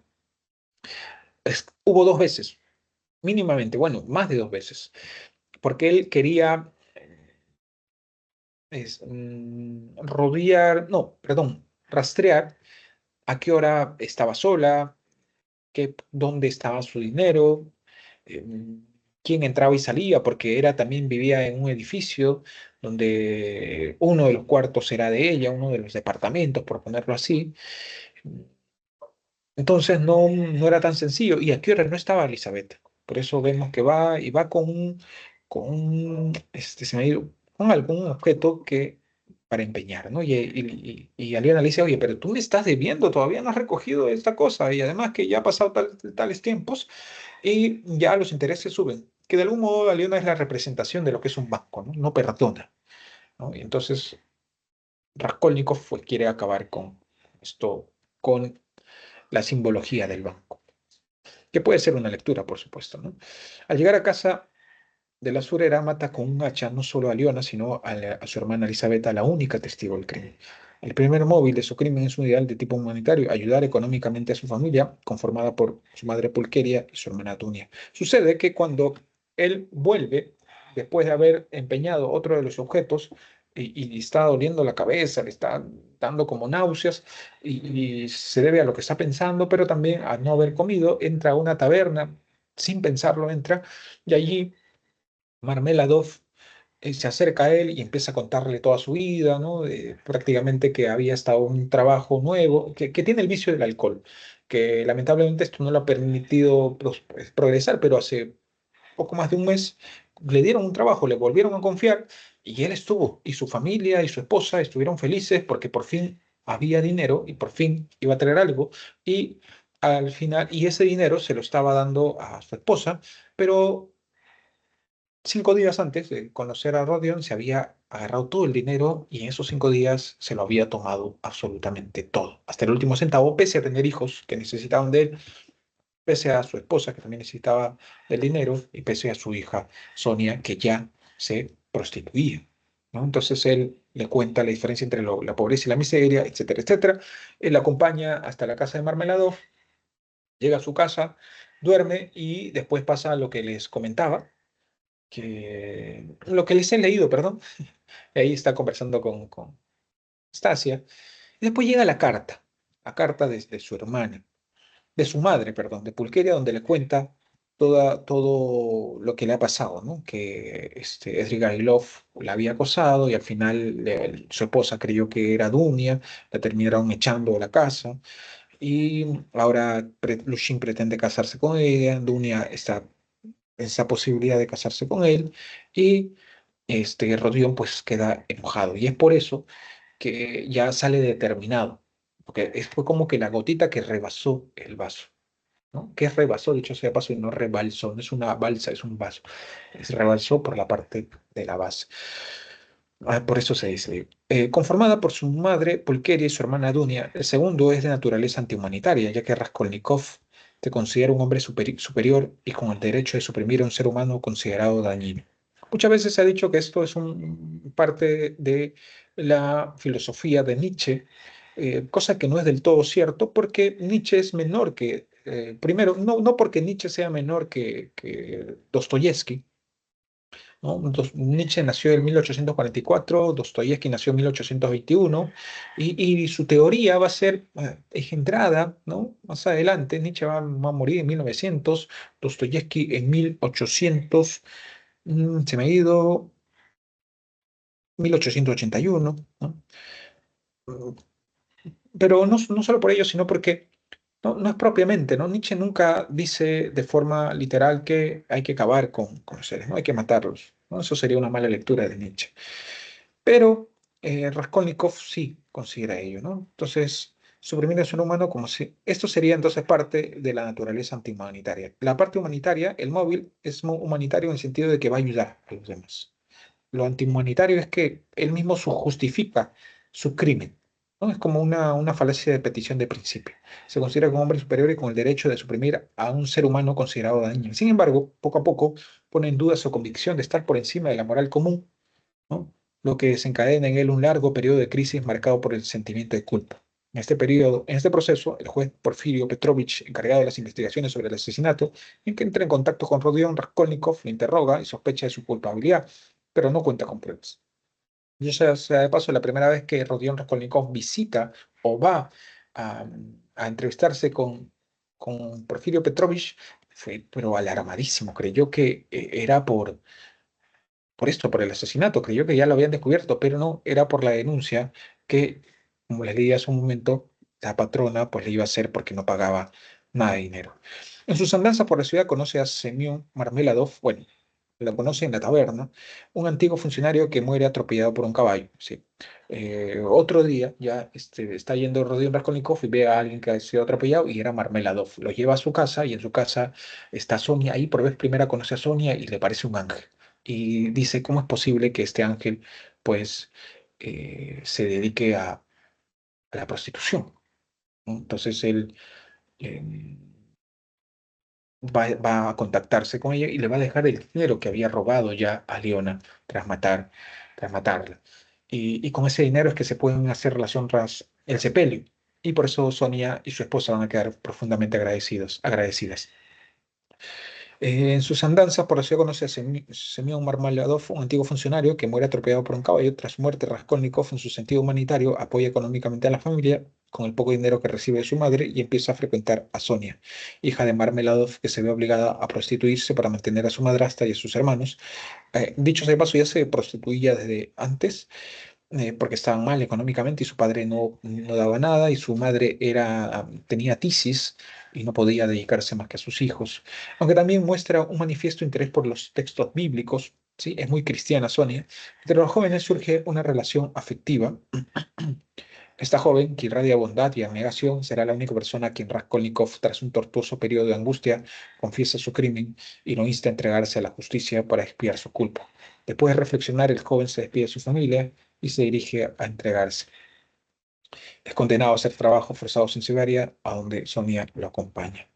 Eh, Dos veces mínimamente se lo dice a Sonia. Primero como calculando, le da unas pistas, pero Sonia no logra comprender y no consigue entrar en la idea que este joven tan bueno, que le ha apoyado económicamente, le haya matado. He ahí la complejidad, ¿no? He ahí la complejidad de este personaje redondo. Lo otro es que la siguiente vez ya le confiesa directamente y Sonia es quien le dice que para limpiar este pecado, llama pecado, ¿no? Entonces ahí la cuestión cristiana debe pues entregarse. Y es por Sonia principalmente que termina entregándose, pero por supuesto tiene ya un remordimiento tan alto que no puede. Es así que Porfirio Petrovich consigue sin ninguna prueba pues arrestar a Rodion Raskolnikov. En esta condena a Siberia, Sonia un tipo deja de venir y Rodion se queda tremendamente mal creyendo que ya nunca más iba a ir justamente por ser como era. Así que cuando volvió, Rodion pues prácticamente se arrodilló y confesó todo lo que sentía por ella. Bien, vamos entonces con lo siguiente aquí. Todo claro hasta acá, ¿no? Entonces, se ha contado ya toda esa parte. Tema central, el conflicto ético entre la moral humanitaria y la moral antihumanitaria, que la han llamado cristiana e intelectual. La culpa que atormenta a Raskolnikov, otros temas secundarios, la pobreza y los problemas sociales, el amor como factor de regeneración moral. Asimismo, como ya les había comentado, dos niveles de lectura, el superficial y relato, la trama policial, y el profundo, el conflicto interno del protagonista. Acá, ¿cuál es la característica de la narrativa de Dostoyevsky que predomina en el fragmento citado, su novela Crimen y Castigo? Bien, vamos a ver estos puntos, espero que dé tiempo, pero principalmente vamos a ir ahorita ya a a lo siguiente. Bien, hay un intermedio, como les había comentado hace un momento, no es que pasamos del realismo al siglo XX sin ningún intermediario. A la par del realismo y en continuación se va dando el parnasianismo en el ámbito de la poesía. El parnasianismo, esto solamente les digo, les doy una pincelada, porque no es para que lo sepan, para que tengan en cuenta esta bisagra, para que entiendan la vanguardia también. Porque no hay un salto del realismo a la vanguardia, así directo, ¿no? Sino más bien que a la par en la poesía se va registrando este ámbito del parnasianismo llega al arte por el arte. Tenemos grandes representantes como León Delis, Armand Sulich Fudemont y Teodoro de Banville, pero principalmente este hombre, ¿no? Teófilo de Gautier, ¿no? Quien hace la teoría del arte por el arte, ¿no? Reivindica los valores plásticos y el trabajo artístico del poeta frente a los excesos patéticos y sensibles de la poesía romántica y afirma que desde el momento que una cosa es útil, deja de ser bella. Entonces, vamos acá con el ámbito de que la poesía, la literatura, el arte sirve no está para que te sea útil a ti, está más bien para que el propio arte sea bello, ¿no? Y esto de lo utilitario es justamente una oposición a la burguesía, al sistema capitalista, donde únicamente es bueno lo útil. Si no te sirve, bótalo. Si no te sirve, ¿para qué lo tienes? ¿no? Básicamente esa es la idea. Solamente nos vamos a quedar con aquello que tenga un valor utilitario dentro del sistema. Pero ¿qué nos dice Teófilo Gautier? No, el arte, su finalidad no es que sea útil para el mundo, sino que exalte la belleza. Bueno, y después del parnasianismo viene el simbolismo, ¿no? Que con el padre, pues Charles de Baudelaire y los poetas malditos, que Charles Baudelaire, dicho sea de paso, Charles Baudelaire, él va a pasar por el romanticismo, el parnasianismo y va a estar en el simbolismo.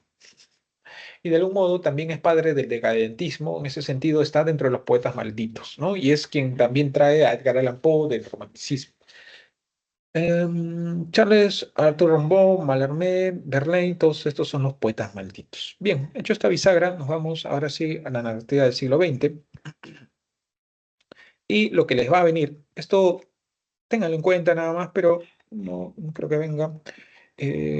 Esto sí, narrativa contemporánea, pues tenemos Hemingway, Faulkner, Kafka, Proust, Joyce. Veamos este hombre. Características: tienen una visión universal e histórica del hombre, temática múltiple, es decir, desarrolla aspectos históricos, sociales, psicológicos, cotidianos, políticos. Esto ya lo habíamos visto que de algún modo se da en el realismo, pero acá ya entra a una frontera más alta, ¿no? Y otra de sus características es las importantes innovaciones técnicas. Estas innovaciones técnicas tienen que ver pues con el punto de vista del narrador, desplazamiento del narrador omnisciente, es decir, acá vamos a darnos cuenta que hay diversos narradores. Yo puedo ser el propio narrador. Por ejemplo, dice en una obra que pueden leerla, que es pequeña, que se llama El túnel de Sábato, dice: yo maté a María Iribarne. Más o menos así empieza la obra. O sea, de inmediato te dice: yo soy el asesino de María Iribarne, y empieza a contar su historia. Un narrador en primera persona, ¿no? Y donde él va a partir de su psiquis, a partir de su psicología, es donde ya empezamos a conocer, ¿no? Tenemos al extranjero de Camus, ¿no? Que nos señala pues que su madre ha muerto y él está totalmente frío, ¿no? Indiferente, y bueno, va a ser donde nos cuenta que su madre ha muerto. Tenemos las diversas posturas uy, debí traer acá a Joyce, al Ulises de Joyce. Acá les traje, ahorita les digo, nuevo procedimiento, uso del modelo interior. A ver, creo que es, vamos, ¿cuál es? Sí, este creo que. Acá está. Mira, un poquito del monólogo nada más, para que sepan que es un monólogo. No hay esto es de la página que dice el monólogo interior de Molly Bloom, Penélope. No hay educación, ni modales, ni nada de nada en su naturaleza, dándome un cachete por atrás de esa manera en el culo, porque no lo llamé Hook, el ígnaro que no distingue la poesía de una versa. Eso es lo que consigues por no ponerlos en su sitio, quitándose los zapatos y los pantalones ahí mismo en la silla, delante de mí con toda la cara dura, sin ni siquiera pedir permiso, campándole eso de una manera tan vulgar en esa medio camisa que llevan para que se les admire como un cura o a un carnicero, esos viejos hipócritas en los tiempos de Julio César, desde luego que tienen bastante razón en su forma de tomarse el tiempo a chufla. Ten por seguro que lo mismo daría estar en la cama con un león. Dios, estoy segura de que un león tendría algo mejor que decir. O bueno, supongo que es porque estaban tan rellenitas y apestositas, con mis enaguas cortas, que no se podía aguantar a mí misma. A veces me excitan, no está mal para los hombres todo el montón de placer que sacan del cuerpo de mujer. Somos tan redondas y blancas. Por ello siempre, ojalá fuera yo uno de ellos, para variar, por el gusto de intentarlo. Con eso que ellos tienen empinándose encima de una tan dura y a la vez tan suave cuando la tocas. Tío John la tiene larga. Oí que decían aquellos niños de la esquina cuando pasaba por la esquina de Marrowbone: la tía Mary tiene una pelambrera, porque si se dan cuenta y sin signo de puntuación en el caso de Joyce, de su obra Ulises. Esto es como cuando pensamos, todo esto es lo que está ocurriendo adentro, por eso se le llama también eh, de fluidez. Diversos planos temporales y cronológicos, se quebra el orden lógico. Tenemos a Rayuela de Julio Cortázar, por ejemplo, ¿no? Dándonos la posibilidad de leerlo por el final, por el principio, por la mitad, por donde tú quieras. Eso es parte de la vanguardia. Veamos acá entonces la metamorfosis, o en su sentido exacto es la transformación, también traducida por la metamorfosis. escritor checo de origen judío, escribió en lengua alemana. Su obra expone la angustia y el absurdo en la vida del hombre contemporáneo.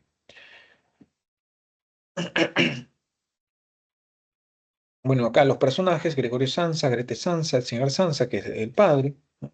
Gregorio Samsa es el personaje principal que sufre la transformación del hombre a insecto, es trabajador, responsable, humilde, respetuoso y solitario. Dicho de paso, este insecto nunca se dice que es un gorgojo o una cucaracha, ¿no? A ver, por acá lo tenía, creo que acá tenía algunos apuntes sobre la escritura de Kafka. No, no puede ser, no, tengo que, a ver, un momentito, voy a dejar de compartir. Voy a entrar a mi cuenta. Mientras tanto, si tienen alguna consulta, cualquier cosa, me la comentan.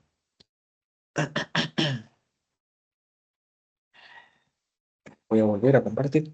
Ah, mira, acá que dice, quiere decir que Marmeladov es degradación, el degradado o lo degradaban, se había degradado a sí mismo. Ah, genial, Isaí. Tiene sentido. Sí, sí, se había degradado a sí mismo y es la degradación, no había visto tu pregunta, Ana, por eso, eh, sí, mira, estoy respondiendo acá dos. Ya, pero primero le respondo, voy a seguir compartiendo, permítame. Ok, a ver, un minuto. Está. Quiero terminar ya para empezar con sus preguntas y con las preguntas. Bien. Ya, la pregunta primero que me habían hecho por acá, si Marmeladov sobre la degradación, me parece. Eh, Dice Marmeladov es degradación, él degradaba o lo degradaban. Él mismo se degrada, sí, sí, sí. Se ve muy bien Isaí. Eh, pero tiene que ver con ambos, ¿no? Pero se ha degradado a sí mismo porque vive un sistema que no, porque hay una crítica justamente a la burguesía, una crítica a este sistema, ¿no? No se correspondía él con el sistema en que estaba, pero sí, sus actos lo habían degradado, al punto de que era un padre de familia, tenía a su hija, su primera hija Sonia, de otro compromiso, un primer compromiso, y a su nueva esposa con nuevos hijos con Catalina, ¿no? Entonces, este hombre, en lugar de luchar por su familia, terminó más bien en el vicio del alcohol, ¿no? En ese sentido sería, como les había comentado, la degradación por parte del sistema, ya que está el alcohol como empiezan las publicidades, ¿no? Para que tú tomes, porque esto te va a permitir estar mejor, te va a llevar a la felicidad, te va a llevar a esto, pero bueno, al final quien toma las decisiones es el propio hombre, pese a todas estas cuestiones.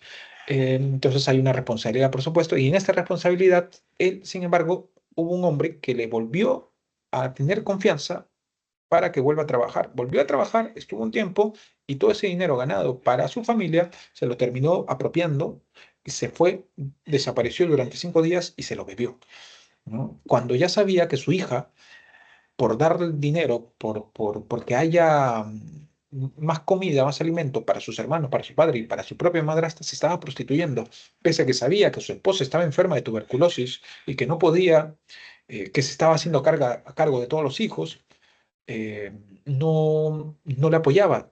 Pese a ello, se robó el dinero que había ganado, el dinero que tenía guardadito su esposa, se lo llevó y se lo consumió, ¿no? En ese sentido, pues, es la degradación, ¿no? Es la degradación tal que, como él mismo señala, una cosa es la pobreza y otra cosa es la miseria.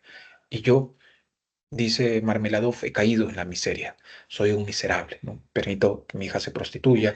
Y es más, me acordé, ese mismo día, cuando conoce a Rodion Raskolnikov, cuenta y ahí se siente mal, ¿no? Y un poco como se ríe ante ya como que, bueno, fue, se le había acabado el dinero y fue a Sonia, a su hija, que vivía en un cuarto alquilado, porque ya en esa casa no le querían permitir, ¿no? Que siga viviendo porque se prostituía y no querían tener a alguien así en esa casa, en ese, y fue al cuarto donde se alquilaba y le pidió a Sonia que por favor le dé dinero. Y Sonia le dio todo lo que tenía.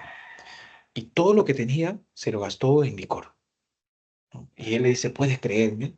puede ver que yo soy horrendo, horroroso, lo peor de todo.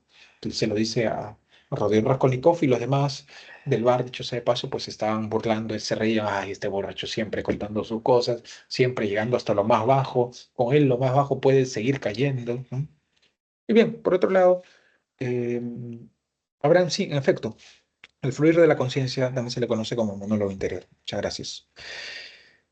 Bueno, nos metemos ahora de nuevo a la transformación o la metamorfosis de Kafka, ¿no? Grete Sansa es la hermana menor de Gregorio Sansa, tiene 17 años. Bueno, ella es quien lo cuidará en un principio y lo trata con bondad. Según avanza la historia, se vuelve hostil. Al final es ella quien propone la idea de deshacerse de Gregorio. Señor Sansa es el padre de Gregorio, un hombre autoritario y agresivo. Trataba a Gregorio con indiferencia. Luego de la transformación se vuelve más cruel y violento con él. Señora Sansa es la madre de Gregorio Sansa. La transformación de su hijo lo pone en conflicto interno. Siente repulsión por el bicho que se ha convertido a Gregorio. A su vez es su madre y siente afecto por él.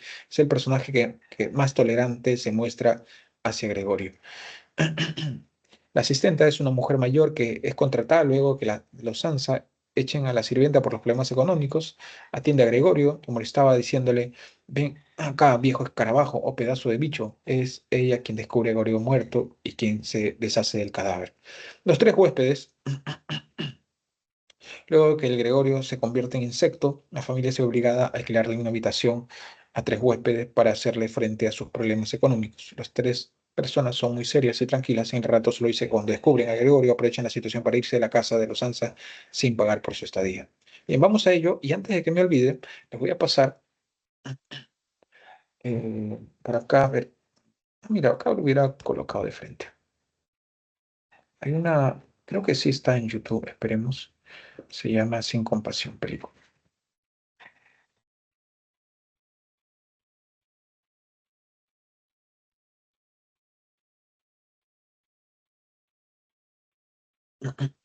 Ya, miren, esta es una película peruana de Francisco Lombardi, eh, muy buena, que está basada en Crimen y Castigo. Se la recomiendo, se la voy a compartir por acá. Obviamente toma Crimen y Castigo como fundamento, pero como todas las películas, el director pone cosas de su propia cosecha, ¿no? Entonces, si bien está basada en Crimen y Castigo, no es tal y cual, ¿no? Hay diferencias, pero les puede servir. Y de paso, pues ven una muy buena película que yo vi, dicho sea de paso, en esta sala donde me encuentro. Me acuerdo que iba ya a descansar, era medianoche, y justo en la televisión, porque pasaron en la televisión nacional, empieza justamente a sonar esta melodía que es de Edward Grieg, con esa empieza, y me quedé prendido, y la terminé de ver. Bien, continuamos. Entonces, estamos acá. Bien, acá también voy a hacer uso de esta parte. Ah, mira, esto es de Crimen y Castigo, a ver, pero estamos ahorita bueno, esto ya lo vimos. Esto el punto de vista narrador, se lo tiende hacia una visión universal histórica del hombre, temas múltiples, ya, importantes innovaciones técnicas. Mm, Agrega manual editorial, ya, ¿no? El cual pretende exteriorizar el libre fluir de conciencia, justamente lo que le decía, el ser íntimo y las ideas de personajes. Esa técnica nos adentra en los pensamientos del personaje, los cuales fluyen ante los ojos del lector sin mediación de narrador alguno, y los planos temporales, ¿no? Por influencia del cine, en el siglo XX los planos temporales se mezclan o son simultáneos, así que era el orden lógico y cronológico. Me gustaría haber traído acá la obra de Madame Bovary, pero no sé por allá, y bueno, Faulkner, por ejemplo, es alguien que rompe bastante con ello. El siglo XX en general, pero en Flaubert, en el siglo XIX ya lo vemos. Es decir, ya está. Ustedes pueden ver estos planos temporales, por ejemplo, en la obra en una película llamada, bueno, en varias películas, ¿no? Pero entre ellas está Pulp Fiction, ¿no? Tiempos violentos de Tarantino. Se las recomiendo también. Creo que es la mejor de Tarantino. Y creo que, no sé si la única que me gusta de Tarantino.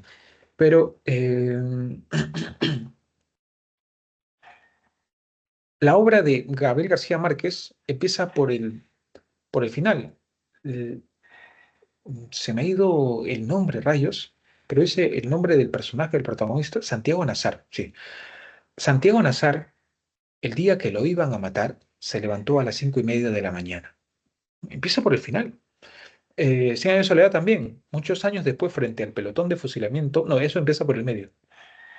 Muchos años después, frente al pelotón de fusilamiento, el coronel Aureliano Buendía habría de recordar aquella tarde en que su madre lo llevó a conocer el hielo. Su padre lo llevó a conocer el hielo, perdón. Que no las obras anteriores, ¿no? Don Quijote de la Mancha, en un lugar de la Mancha de cuyo nombre no quiero acordarme, había un hidalgo de los de Lance en astillero, adarga antigua, algo corredor, una vaca más flaca que carnero, etcétera, ¿no? Va a ser lineal, ¿no? De principio a fin.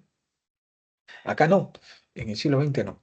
Bien, Kafka, entre sus obras tenemos, además de La transformación o metamorfosis, Un médico rural, El castillo, América, El proceso. La metamorfosis 1915, a diferencia de Crimen y Castigo, como les había comentado, de 1866, ¿no? Entonces ya hay cierta brecha de tiempo. Argumento. El burócrata Gregorio Sansa se despierta transformado en un monstruoso insecto. Sansa es viajante de comercio y considera que su profesión es demasiado agitada. No puede dormir bien. Sansa es el sostén de la familia y tiene un miedo aterrador de perder su trabajo. Su hermano Grete lo quiere mucho a pesar de todo. En cambio, su padre lo amenaza con el puño. Los jefes no ayudan a Gregorio a pesar de que ha sido un trabajador competente. Eso también es la simbología, ¿no? A las empresas, a las industrias, pues no le importa tu vida. Lo que importa es que tú hagas tu trabajo. Y si un día te enfermas, pues peor para ti. O te cambian, te botan o te cambian, pero primero te multan. El padre tira manzanas a su hijo, haciéndole sufrir muchísimo. Además, considera que su hijo es la vergüenza de su familia. Finalmente, Gregorio muere solo y abandonado. Temas: la alienación del sujeto moderno conduce a una automatización de su vida cotidiana. Otra película que las recomiendo es Tiempos modernos. Tiempos modernos de Charles Chaplin, ¿no? Película completa, hermosa, la película completa. Bueno, también está en YouTube. No está en YouTube. Creo que no está. Pero bien, la buscan y quizás esté. Creo que sí. Acá está, en esta página rusa. Se las comparto por aquí. Bueno, en tiempos modernos vemos, por ejemplo, en esa película, les he dicho, la alienación, la parte de conduce a la automatización de su vida cotidiana. O sea, el hombre sale ya automatizado, o sea, pensando únicamente en lo que va a hacer, ¿no? Esto ya lo había dicho Karl Marx en el siglo XIX, en sus obras, ¿no? La alienación del hombre, que nosotros dejamos de ser humanos para convertirnos en un instrumento de la máquina, nada más. Nosotros somos en función a lo que hacemos en una industria. Por ejemplo, Gregorio Samsa, ¿no? El autoritarismo del padre, otro tema, la mutación del hombre en un insecto, la rutina de la vida burocrática, la marginación del diferente, ¿no? Ese es justamente el diferente, sería el insecto, la explotación del hombre por el hombre. Comentario: el trabajo ha deshumanizado al hombre, por eso la mutación de Gregorio en un insecto refleja el absurdo en lo que se ha tornado la existencia humana y la inexplicable situación del burócrata que transformó un insecto ya no es útil para la sociedad. Al convertirse en un ser marginal, Gregorio ha violado una norma. Por eso debe ser liquidado por la sociedad oficial, representada por el padre autoritario y los jefes de Gregorio. El padre se niega a quitarse su uniforme de ordenanza, hasta duerme perfectamente uniformado. Esto constituye un caso típico de alienación capitalista. Bien, vamos entonces a las preguntas. No sé si ustedes... Y bueno, eh, para concluir y sintetizar la obra de la Metamorfosis, eh, despierta, convertido. Esta es otra característica de la vanguardia, dicho sea de paso. Era imposible, pero imposible, que antes, de pronto, una persona despierte, convertido en un insecto y no pase nada. No pase nada con el personaje y no pase nada con el lector. Es decir, cuando Gabriel García Márquez cuenta que leyó esta obra, fue como que, wow, wow, ¿se puede hacer esto? ¿Se puede escribir así? Y a partir de ahí escribió la crónica de una muerte anunciada, ¿no? Es que, dicho sea de paso, tiene una estructura similar, ¿no? Cuando Gregorio Sansa, después de un sueño intranquilo, se despertó, ¿no? En cambio, el otro, Santiago Nazar, el día que lo iba a matar, se levantó a las 5:30 de la mañana. Pero bueno, y lo cuenta en una entrevista Gabriel García Márquez, que se basó o se inspiró a partir de La metamorfosis de Kafka. Después de un sueño intranquilo, Gregorio Sanz se despierta convertido en un insecto. El gerente de su trabajo exige explicaciones, pero al verlo huye, ¿no? Llegan incluso a su casa, ¿no? Y cuando Gregorio Sansa se levanta, él no está pensando en, me he convertido en esto. No, no, tengo que ir a trabajar, tengo que pagar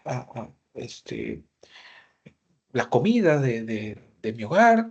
Sin mi trabajo, ¿cómo van a vivir mi familia? Rayos, el tren ya pasó, voy a llegar tarde. No, o sea, está pensando, está tan alienado que no está pensando en sí mismo. Está pensando en el trabajo y en los demás, ¿no? Se está pensando en el trabajo. Tengo que ser el empleado del mes, que se traduce por ser el explotado del mes, ¿cierto? Como insecto, enfrenta el desprecio de su padre y la lástima de su madre. Solo su hermana Grete lo alimenta. Sí, al principio su hermana Grete se solidariza, que es la única que se solidariza con él, y empieza a darle comida, ¿no? Y resulta que a Gregorio Sansa, convertido en un insecto, que repito, no dicen cuál es, em, él se siente, no le gusta la comida que le preparan, pero sí le gusta más bien los restos, ¿no? En un incidente confuso, su padre le arroja manzanas y lo deja seriamente herido. Sucede que un día están, como Gregorio ya le gusta el momento justamente de su libertad, el momento en que empieza a encontrarse consigo mismo, a alegrarse, empieza a caminar por las paredes y un día su hermana y su madre pues deciden sacar las cosas porque escucharon que se cayó, entonces dijo, esas cosas están por demás en su habitación, vamos a sacarla. Y entonces Gregorio Sansa se esconde, ¿no? Para que sus hermanas y su madre puedan sacar las cosas. Y de pronto descubre que él, oye, están sacando mis cosas y no siento nada, son mis cosas, ¿no? Esta cuestión de apropiación, ¿no? De esta propiedad privada que también tiene que ver con ustedes, la crítica al sistema capitalista. Y va y se coloca en un cuadro que tenía. No, esto no me lo van a quitar, ¿no? Que tiene que ver también con este vínculo simbólico que uno a veces, que también tiene con sus cosas, con ciertas cosas. Y entonces su hermana lo ve y trata de tapar a su madre. Su madre cuando ve que alguien le está tapando, dijo, se pone como que más curiosa y termina viéndola y se desmaya, ¿no? Entonces su hermana lo aleja y al rato viene su padre y su mamá está desmayada y ¿qué ha pasado? Y su hermana le cuenta llorando lo que ha pasado y su padre empieza a perseguir a Gregorio, ¿no? Empieza a perseguir y tenía manzanas y empieza a tirarle manzanas, manzanas tras manzanas, pero ninguna le cae. Una le cae, le roza y una posterior le termina cayendo y se adentra, ¿no? Esto le duele mucho y ya deja de se queda ahí.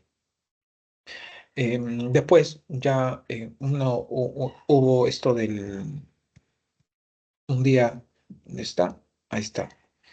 La hija está tocando su instrumento musical y ese es el momento en que Gregorio Sansa se siente vinculado con la música, con la naturaleza, consigo mismo al escuchar las notas, nuevamente, ¿no? Humanizado en sentido estricto. Y no mide las consecuencias, simplemente se deja llevar y quiere ver a su hermana tocando, además.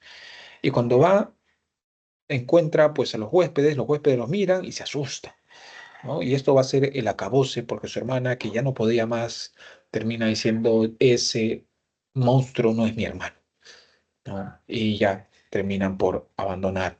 Regresa Gregorio Sansa y se siente muy humillado, muy mal, porque su hermana, quien quería tanto, también la había rechazado. Y se abandona, se somatiza dentro del dolor, diríamos, ¿no? Porque muchas enfermedades, dicho sea de paso, pueden, si no curarse, restablecerse de algún modo debido a la alegría, debido a estar bien, pero si tú además te entristeces, puede somatizarse incluso hasta morir, y eso pasó con Gregorio Sansa. Ya ningún miembro de su familia lo atiende, Gregorio deja de comer, finalmente muere abandonado.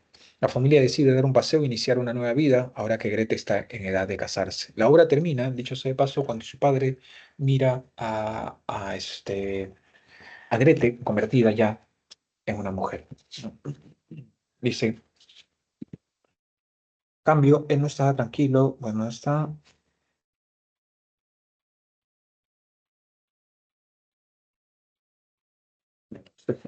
Esto no es, con razón.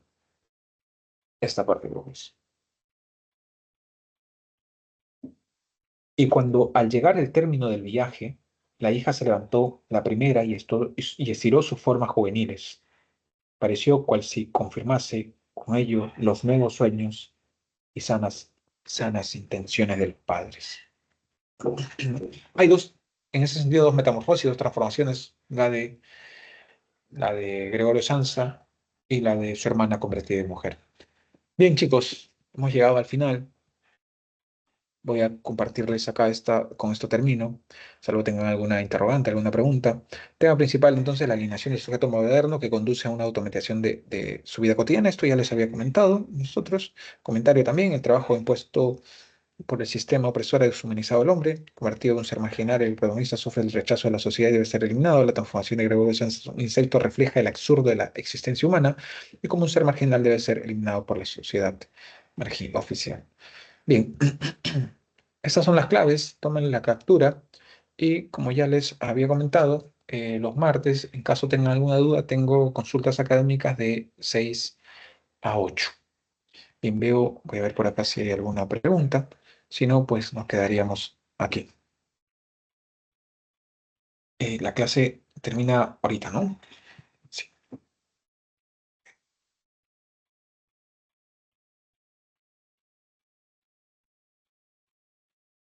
Mm, sí. Bien, chicos, cuídense. Nos vemos, voy a dejar de compartir. Nos vemos. Muchas gracias, Isaí. Muchas gracias, Fátima. Muchas gracias, Abraham. Muchas gracias a todos los que han preguntado. Y nos vemos, pues, hasta la próxima semana. Cuídense mucho.